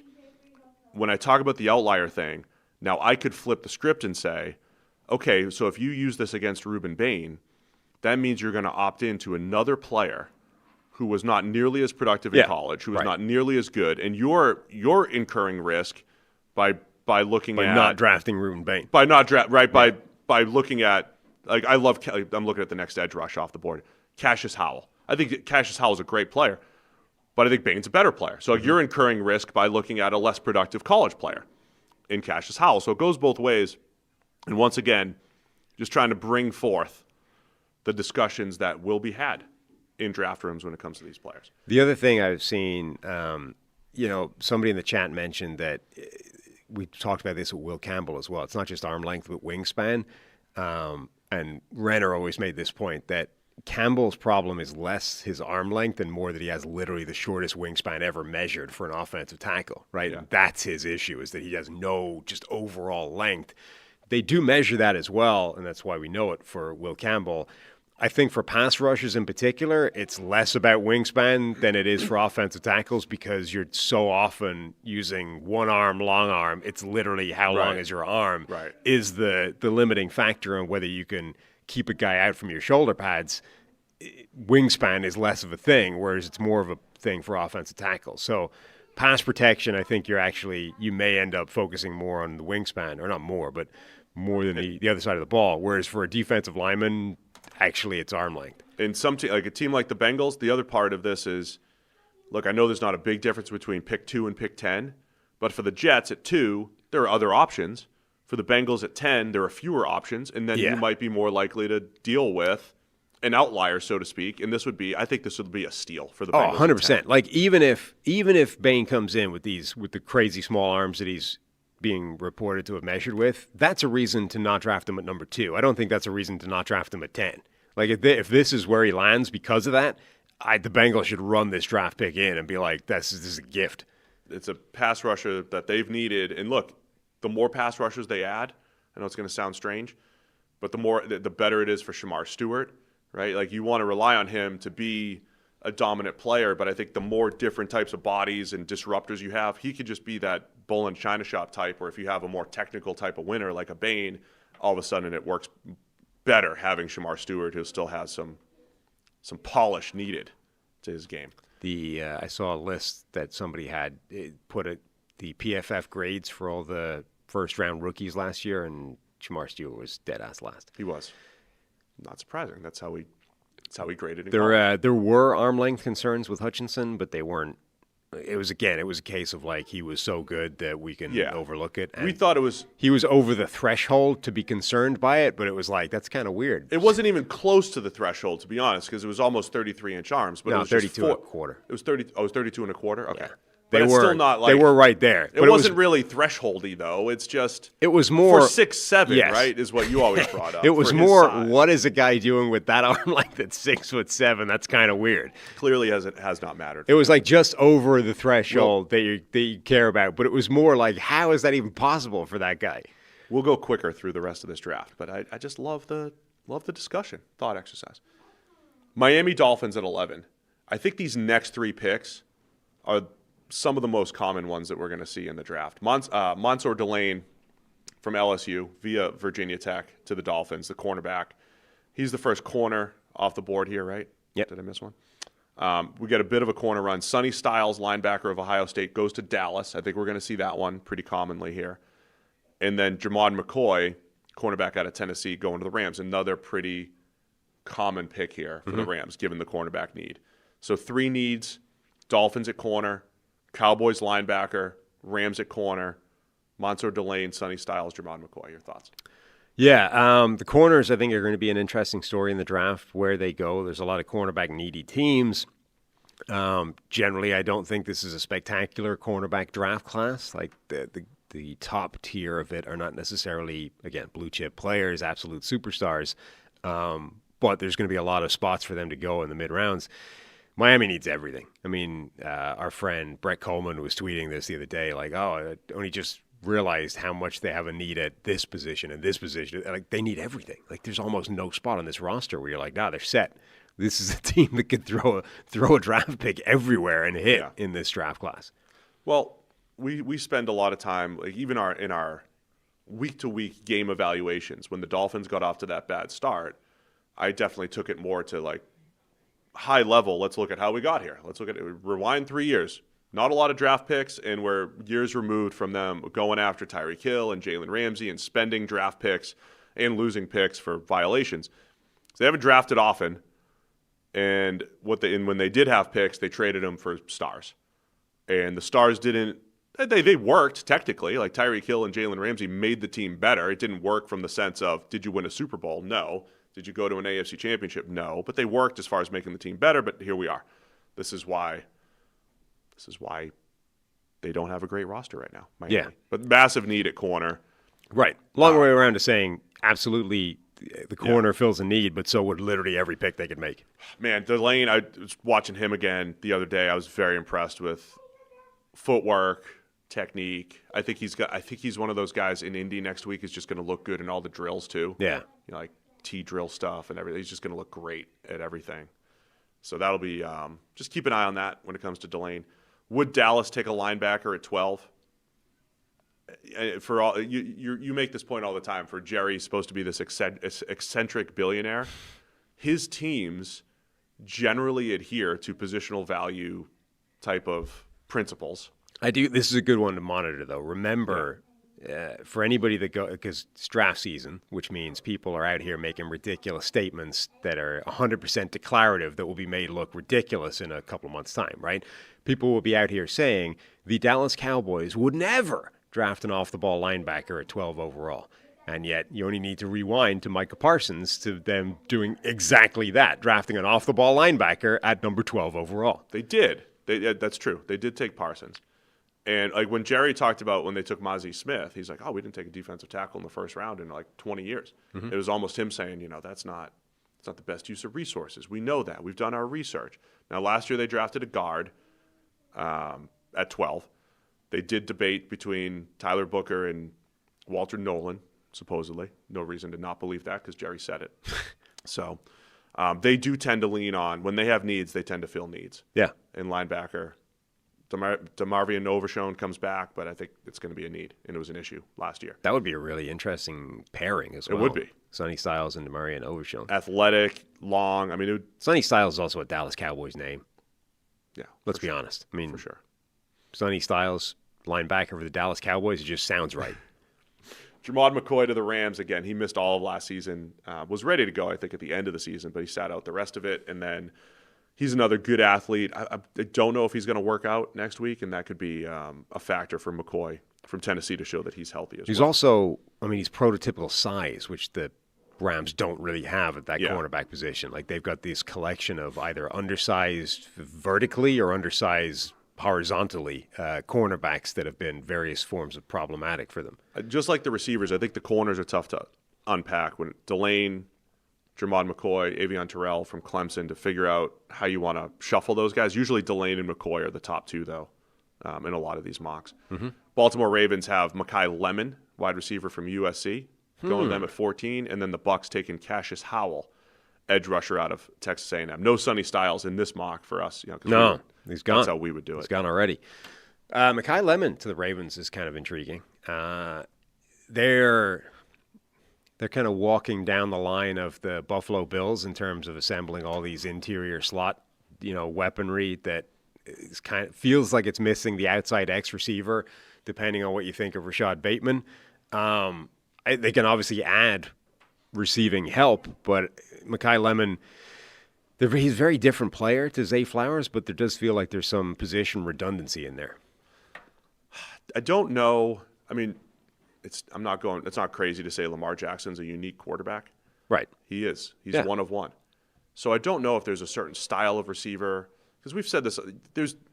There are ways you can make the Lamar Jackson case and say he is way better than even the stats or the two MVPs can capture, because you could go back and say he's played behind some okay offensive lines on paper, and he's played with some average to below average receiving corps and still put up numbers. And on the other hand, you could say, okay, maybe there's leaving a little bit on the table when it comes to big games or fourth quarter, losing big games with big leads or the playoffs or whatever. But I don't know.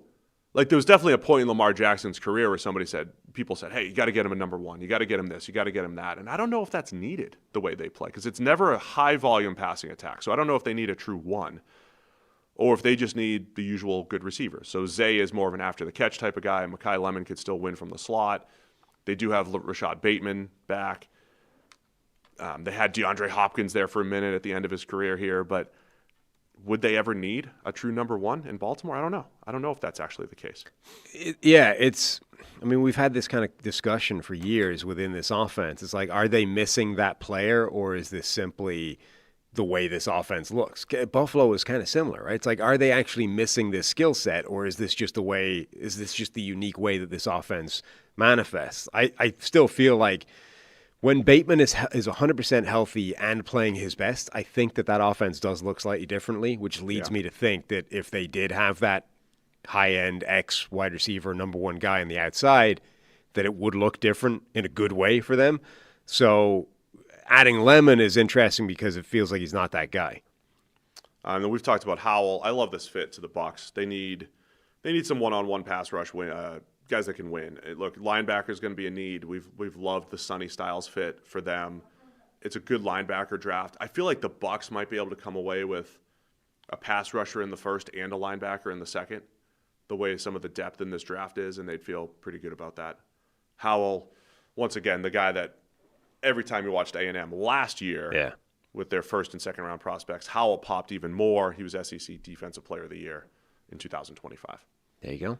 Can't argue with that.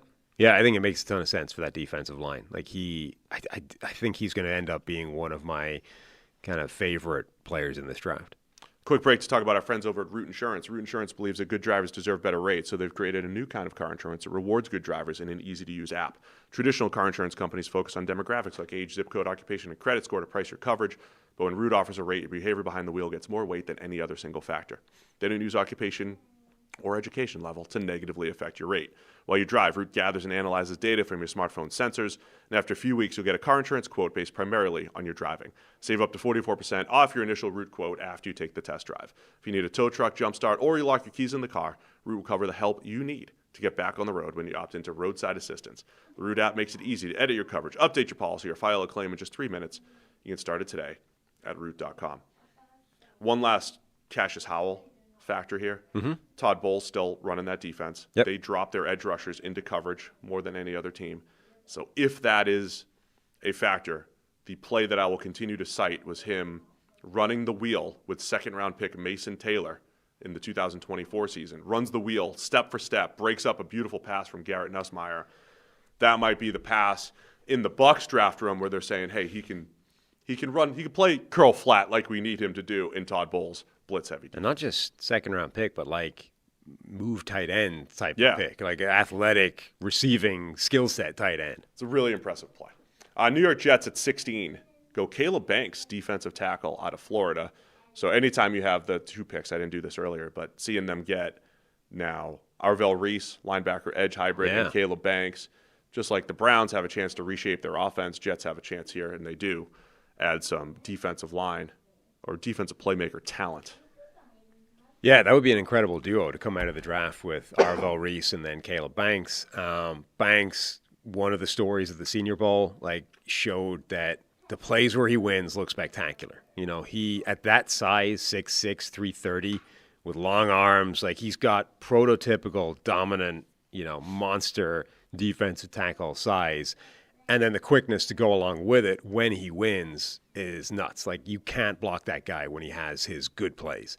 Now, the bad side of that is, at that size, he sometimes plays too high, pad level gets out of control, and then he just gets wrecked at the point of attack, and that's an issue you need to clean up. But if you're looking at, people look at the draft as can-do. If you're looking at the can-do, there aren't many players, the planet theory, Bill Parcells, old school. There's only so many guys walking this planet with that skill set, and he's one of them.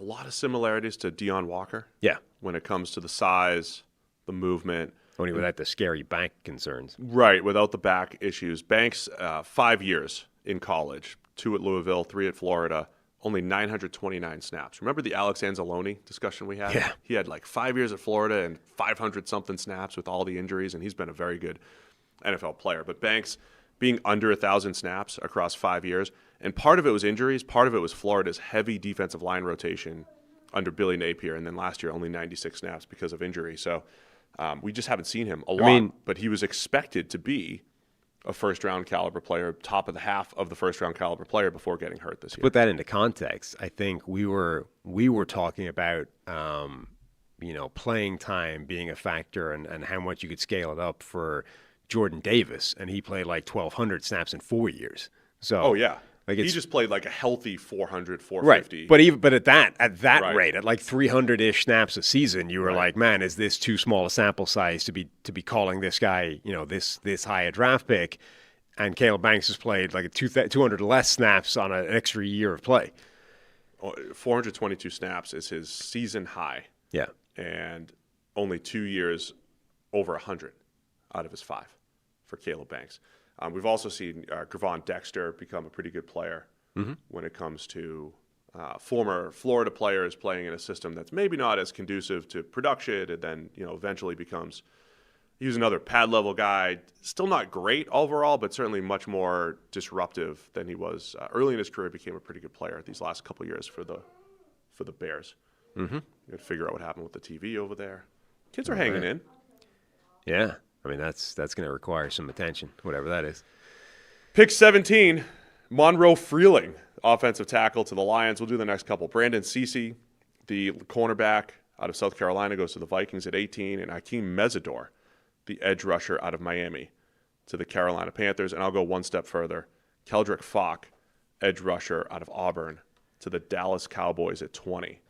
So it's Freeling to the Lions, Cece, the cornerback, to the Vikings, Mesidor, the edge, to the Panthers at 19, and then the Cowboys take Keldrick Falk from Auburn. Yeah, this is as high as I've seen Freeling go in a draft. We've been talking about him as someone that goes into the late first-round mix, and he gets into the mid picks here with the Lions. We talked before, offensive tackle makes a ton of sense for them this offseason with the retirement of Dan Skipper, with Taylor Decker reaching potentially the end of his career at some point. They're going to need the replacement there. Same thing with the Vikings at 18. I haven't seen Cisse get linked to them yet previously, but they need a cornerback. That makes a lot of sense there. Mesidor, though, is the one I want to talk about for Carolina at 19. they've already thrown a lot of draft picks or a lot of resources generally on that defensive line. Last season they doubled up on the edge position, Nick Scorton and Princely Newman-Malin in the second and the third rounds. But they still haven't found that absolute impact dominant top tier pass rusher. I think a lot of people see Mesidor as that player, but the concern for him is that he's 25, or he will be 25 before the draft starts. So how high or how much is that a factor that can ding Mesidor in what would otherwise be a draft that puts him, or what would have him otherwise much higher in the draft? Like how much does just being 25 rank as a red flag for him? Even more fascinating when it comes to Mesidor being 25 is that Keldrick Falk is 20, the guy picked next to him. Right. So, again, I have no idea what that does in draft rooms. What does 25 mean? It means if you're looking at a player's tape, he's a man playing against boys. Right. So you have to weigh that. If you're using data and analytics, you're saying, well, a 25-year-old producing at this level should dominate. How much do you weigh that? You look at a second contract happening when the guy's 29, 30, right? That is a factor. And then you look at a guy like Keldrick Falk and say, what's he going to be in 4 years when he's Mesidor's age? So it's just a fascinating discussion between those two. It is kind of like you didn't dominate until you were a man amongst boys. Year 5. It is sort of like yeah. If you were saying like the reason you're scared of that is it means theoretically he's a man beating up on boys, and then the final year was the year where he did look like that. Those two things go together, so it's a little bit scary. Yeah, I think the Browns under Andrew Berry have always skewed younger, and it's clearly been just a point of emphasis that they want to get to a player's second contract when they're younger. Some teams don't care as much. So that's going to be real interesting to see when it comes to Mesidor and Falk, by the way. Right. Falk, I think his workout's going to be a big story next week at 6'6", 280, 285, whatever he's listed at. Where does he come in at? The size and the movement skills are outstanding. He was not really in a position. So he's the guy that Steve should normally not love because the production's not there, right? It's like, I don't want to deal with that risk. But I think there is he's not going to work out like Trayvon Walker, I don't think, but there are some Trayvon Walker type of similarities where the production isn't there, but you might make the excuse that it is because of alignment and he's playing 4-eye and he's on the interior or whatever it might be. Don't touch the lock, kid. You got a kid straight bouncing from the room now. Benny's leaving. Benny's out of here. We'll get them on the show at the end here. See how that's assuming. Can you tell me what's going on with your TV? I don't know. What have you done to it? At the moment, it's not. You need to press the home button to get it back to the smart thing. Benny, Toby, press home.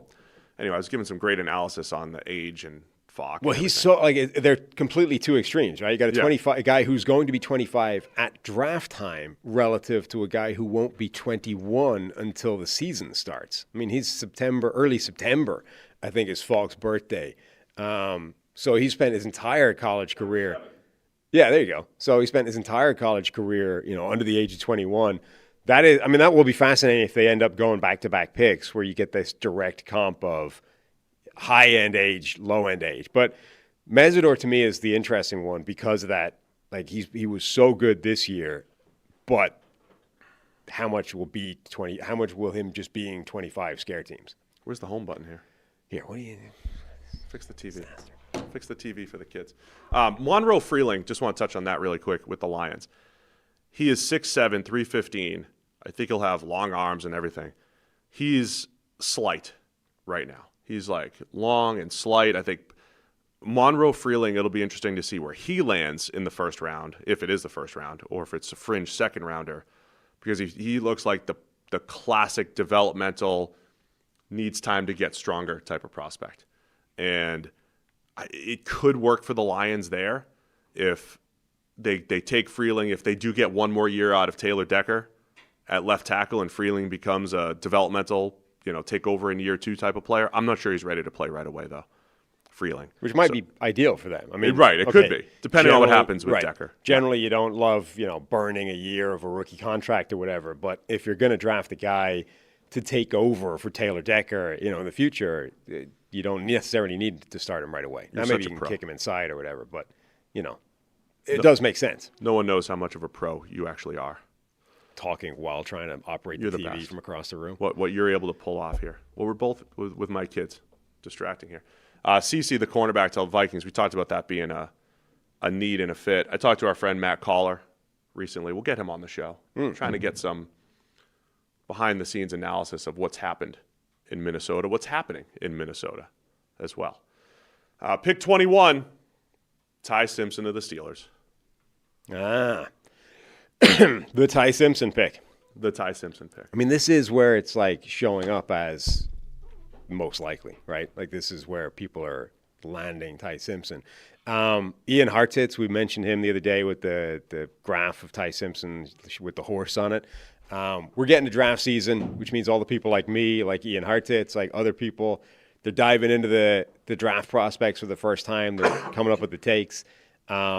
He had not only the chart with the horse, but he also had a bunch of clips of Ty Simpson just running around making plays.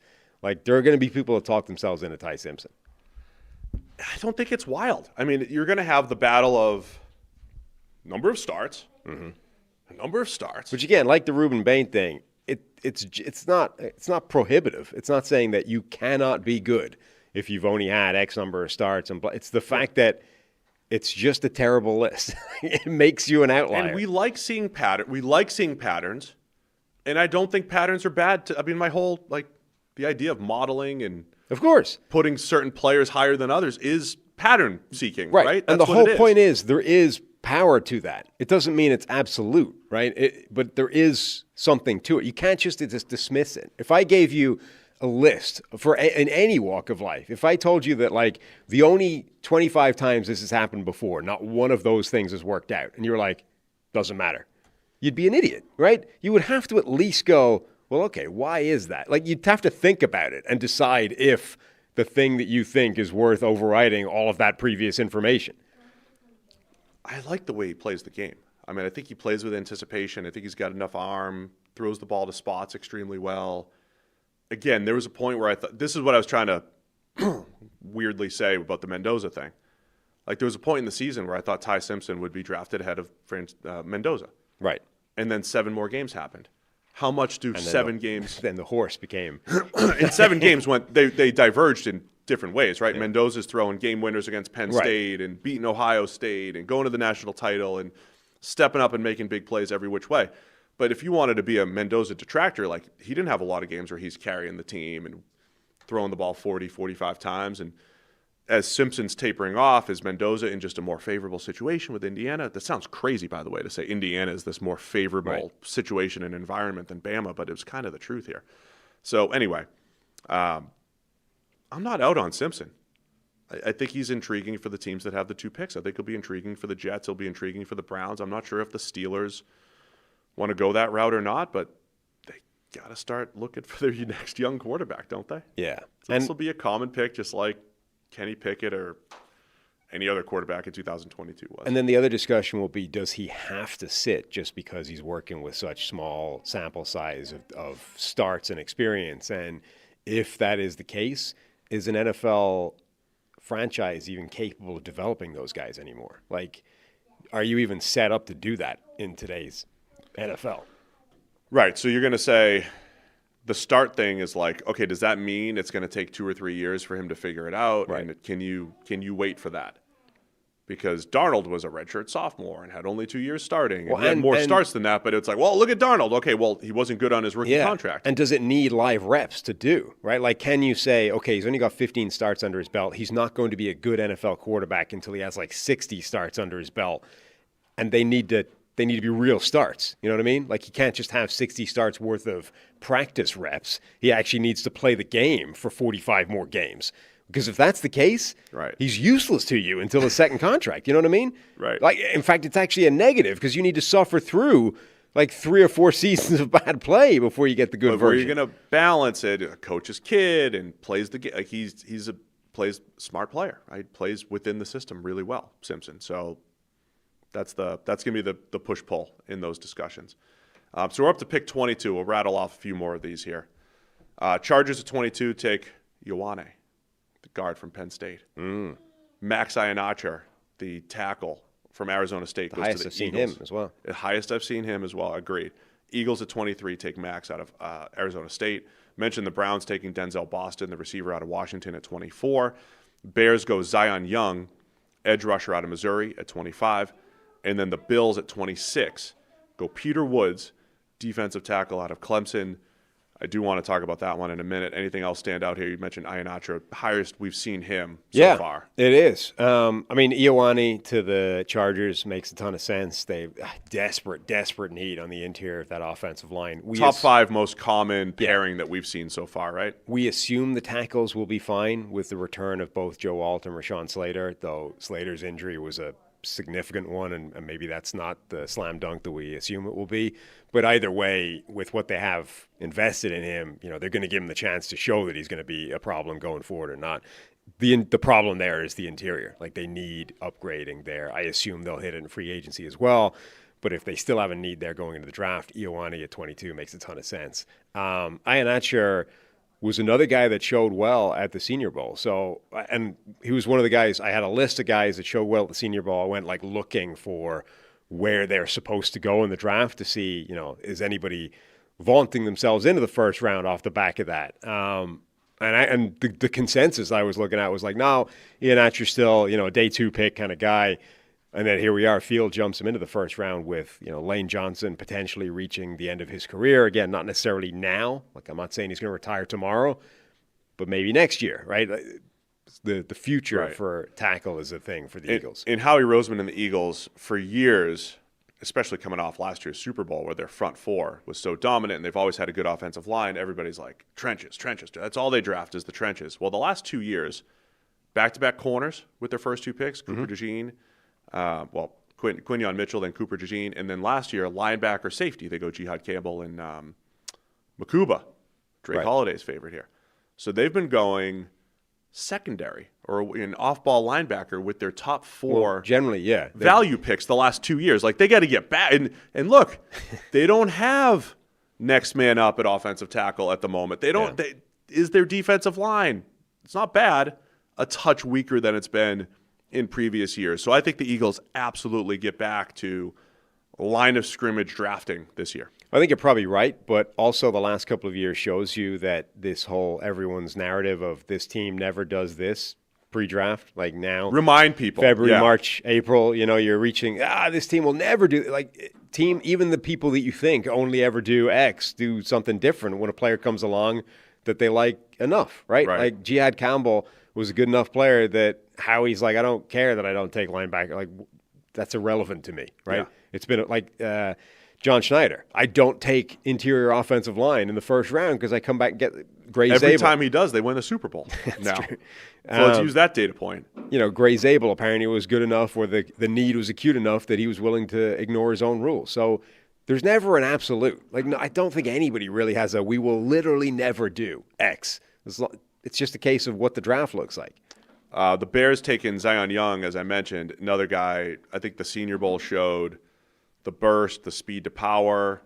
I think he went from a good prospect to his range could be anywhere from late first to throughout the second round. I think first time I've seen him in the first round other than us doing them this high in the first round. We'd put him in the back end of our mock draft last week, I believe. Definitely this high, but I've seen him floating around the bottom of the first round area. Again, another spot where it makes sense for Chicago. They do still need edge rushers.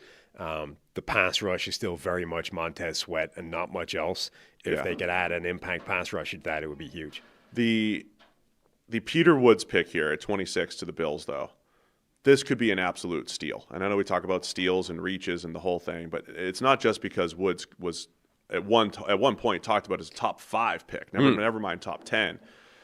A little bit of a disappointing final season, as most Clemson defensive players, but he's still a very good player. Interior penetrated type. I think the Bills would love to get him at 26. I don't know if this is a reality, if he's even available here. And I think T.J. Parker does not go in the first round. Is that right? Yeah, he's not in the first round here. So Field has Peter Woods dropping to 26, T.J. Parker falling out of the first round in this mock draft, which is just something to keep an eye on. But I think Woods, getting him in there with Ed Oliver, some of the other defensive line talent, and this would say this happens for Buffalo. This would be, remember last year's draft, Deion Walker in the 4th, who originally had first-round hype. Landon Jackson, who at some was in the back end of first-round mocks at some point. They got him in the 3rd. Mm-hmm. They got T.J. Sanders in the 2nd, where DJ had him in the 1st round at one point. If this went down, this would be like the 4th defensive lineman that the Bills added to the mix, who's either gone in the 1st round or was rumored to go in the 1st round, was in that mix at some point. Like, this could be a really nice move for Buffalo if this went down here.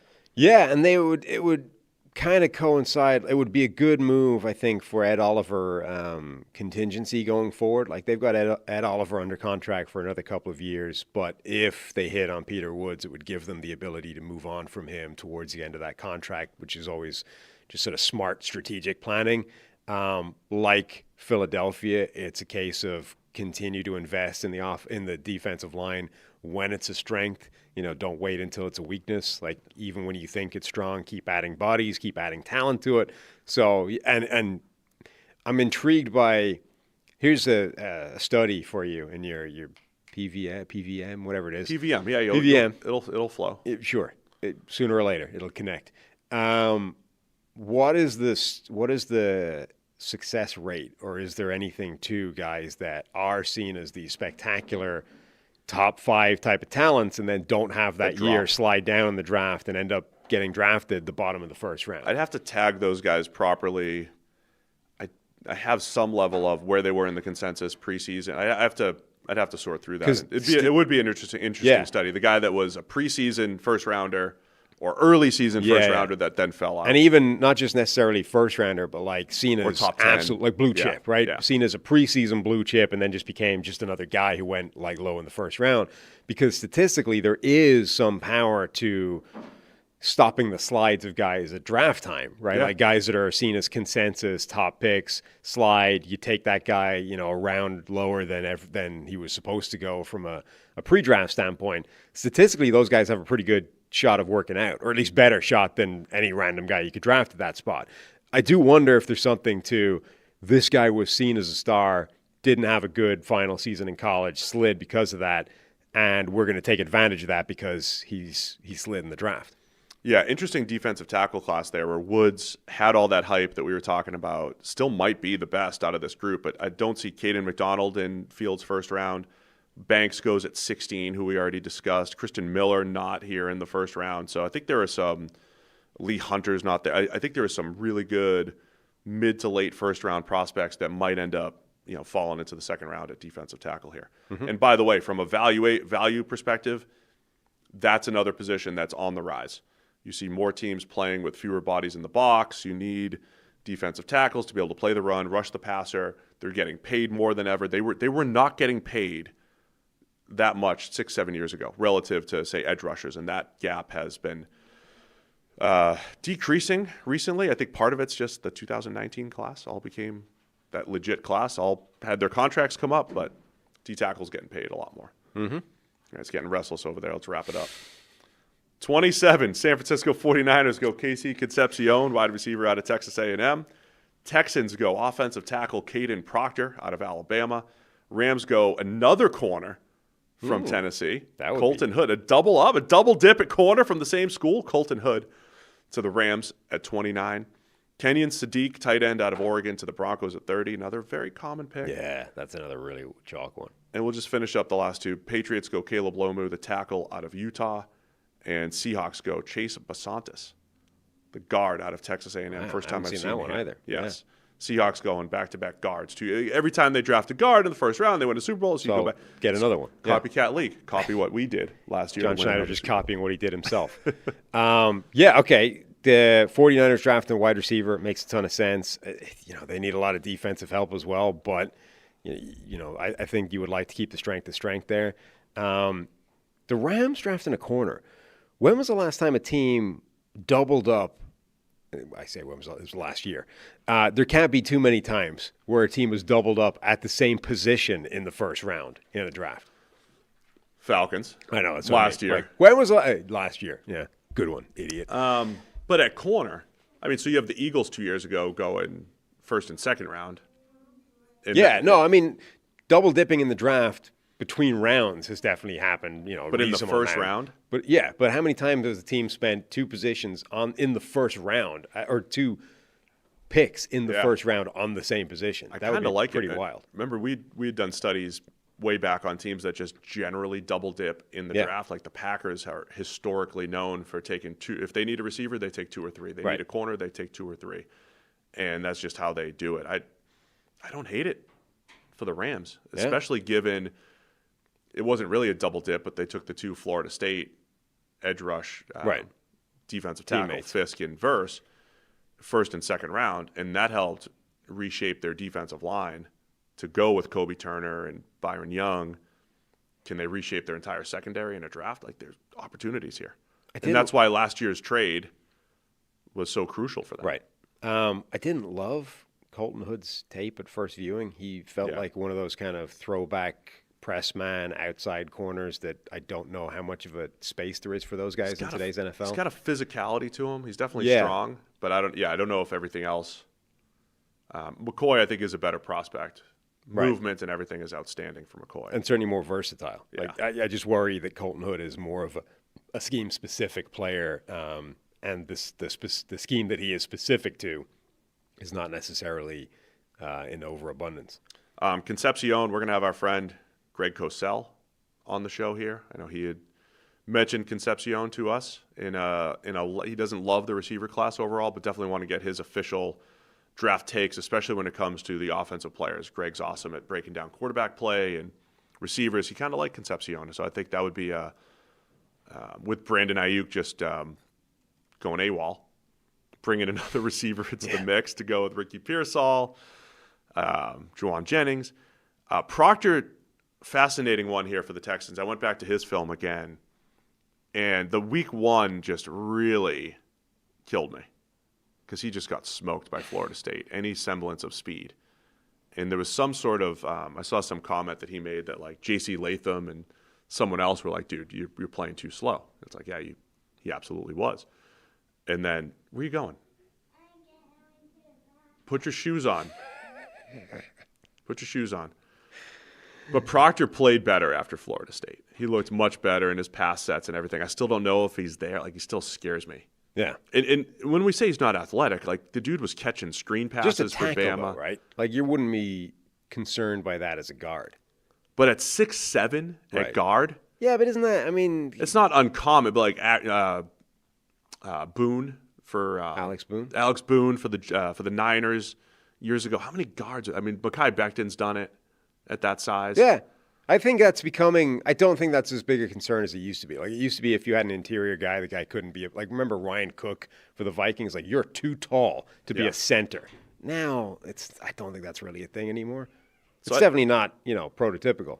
I don't know if Proctor can't hold up a tackle, but speed still worries me a little bit. But like, when he gets hands-on, he is powerful. Right. He is very, very powerful. So I don't – I'm back and forth on what I think of Caden Proctor, and I think late first, early second ends up being – this was a guy that was talked about as a top 10 pick. Right. And again, I just don't think he's just bad. He's just not nimble enough to be a top 10 slam dunk tackle, but I think there's enough there that you can still take him in the first, second round. I forgot that the Rams' previous first-round corner was also from Tennessee as well. Forget 2 players at the same position in the first round. 2 players at the same position in the first round from the same school. Was there? Oh, and in this draft, yeah. 2 Tennessee corners. That would have to be unprecedented, surely. Yes, that would be rare. Sadiq is going to. The Broncos are getting Sadiq every single draft. Can't wait to see what his workout looks like at the combine. That'll be a big one. Caleb Lomu going to the Patriots at 31. Ironically, I got some Will Campbell vibes off of Lomu. Well, he's got it listed as offensive tackle / guard. So I don't between the two of them, one of them's a guard. I mean, he's barely 300 pounds. For me, he's different than I mentioned Monroe Freeling being a developmental. Give it. See what happens in 2 years, given his frame. Lomu, I think it's just technique. I think it's just a couple reps, just like Will Campbell has a couple reps. If you delete a couple reps, it's like it's there. I got it. Lomu's there for me. He's very close, but he's young. He's still just a redshirt sophomore. I think he's got great potential in a couple years. But it's a core strength, landmark. There's some things you can clean up. And that would be ironic going with Campbell. Like, there could be some growing pains early on, but I could see both of those guys being an awesome duo maybe 3 or 4 years down the road. Mm-hmm. And another one where, if you get the great Morgan Moses for another year, it's could be nice. Developmental time to take over in the future. All right. Is that everybody? And then the Seahawks. And Basantis going guard from Texas A&M. Again, this is the first I've seen him going this high. I don't know if the Seahawks would actually go back-to-back guards here. It would feel unlikely given that he's one. I mean, most of these teams never do X during a draft is projection, right? It's based off what they have done, what they want to do. This is one of the rare occasions where the guy himself, John Schneider, has publicly said, I don't do this generally because, and given his reasons. Apparently and his reasons make sense. Well, again, it's there's always exceptions. Like, his reasoning made sense, and it's why they generally don't do that. But it does mean I think they're very unlikely to go back to the well for the second year in a row. All right, man, that was fun. Field Yates, first-round mock. Yeah. I like the reaction stuff. Mm-hmm. Look, if you're new to the show, we like to have the discussions that teams are going to be having. Mm-hmm. Benny, come here. Watch out. Toby, come here. Do a quick hello. Well, this is where the whole thing do not step on the plugs. Unravels. Do not step on the plugs. Somehow they've got the Patriots-Falcons Super. Wait till it's 28-3, guys. Oh, you're not going to believe what happens here. They have the Super Bowl on. Patriots-Falcons. Now they're watching the halftime show somehow. That's part of the highlight package. Do you guys want to come say hi? Really quick? Watch the plugs. Step over them. Step over the plugs. Come here. You come stand over here. You can say hi. Yeah, you can see yourself on the TV there. See on the monitor. So look at the red camera. That's live. Say hi. See, Harry and Teddy they didn't get to be on TV. No. While they're on their cruise. Watch out for the plugs. Now you're famous. Good. You can say hi to everybody? Hi. All right. Good work. Do you have any thoughts on this mock draft? Any draft thoughts? That's not a toy. Yeah. May as well be at this Great. point. Yeah, they need haircuts. We did not do that. Daddy did not get their hair done this morning. So rolled out of bed. Just getting here. We got him here with snacks, water. Look, yeah. We survived the show. I don't think they were too loud. Everything is still working, which is a success, I think. Well, pending that. We got 2 more. We got to get them through Wednesday and Thursday this week. Was it too distracting for you? Were you okay? No, I mean, it's stressful enough just being like, what are they messing with over there while you're trying to talk? But I can't even imagine what it's like for you. Like I'm just vicariously stressed. It's all right.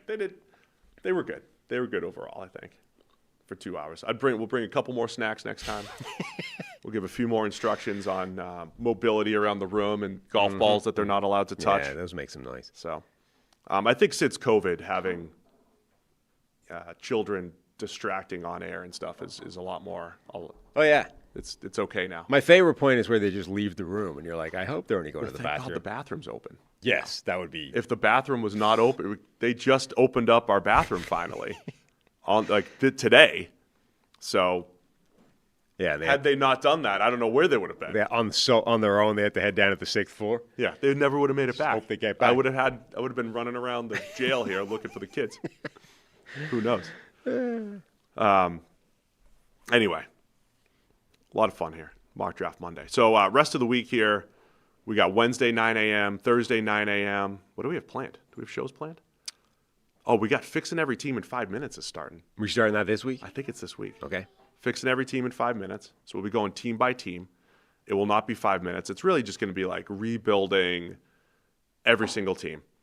We'll probably give you 20 minutes per team. We'll talk draft picks. We'll talk free agency, cap space, what they have available, what they have coming back. So we'll do a little team rebuilds.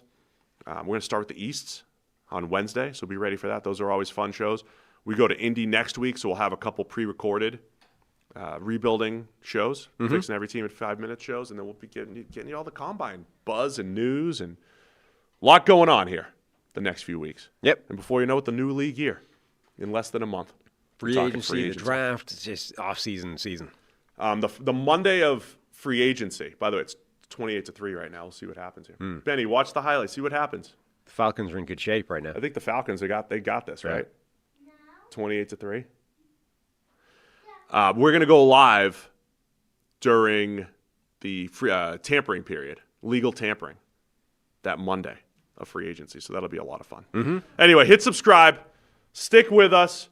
That's it for us today. We'll see you Wednesday, 9 a.m. with more. Check the mic.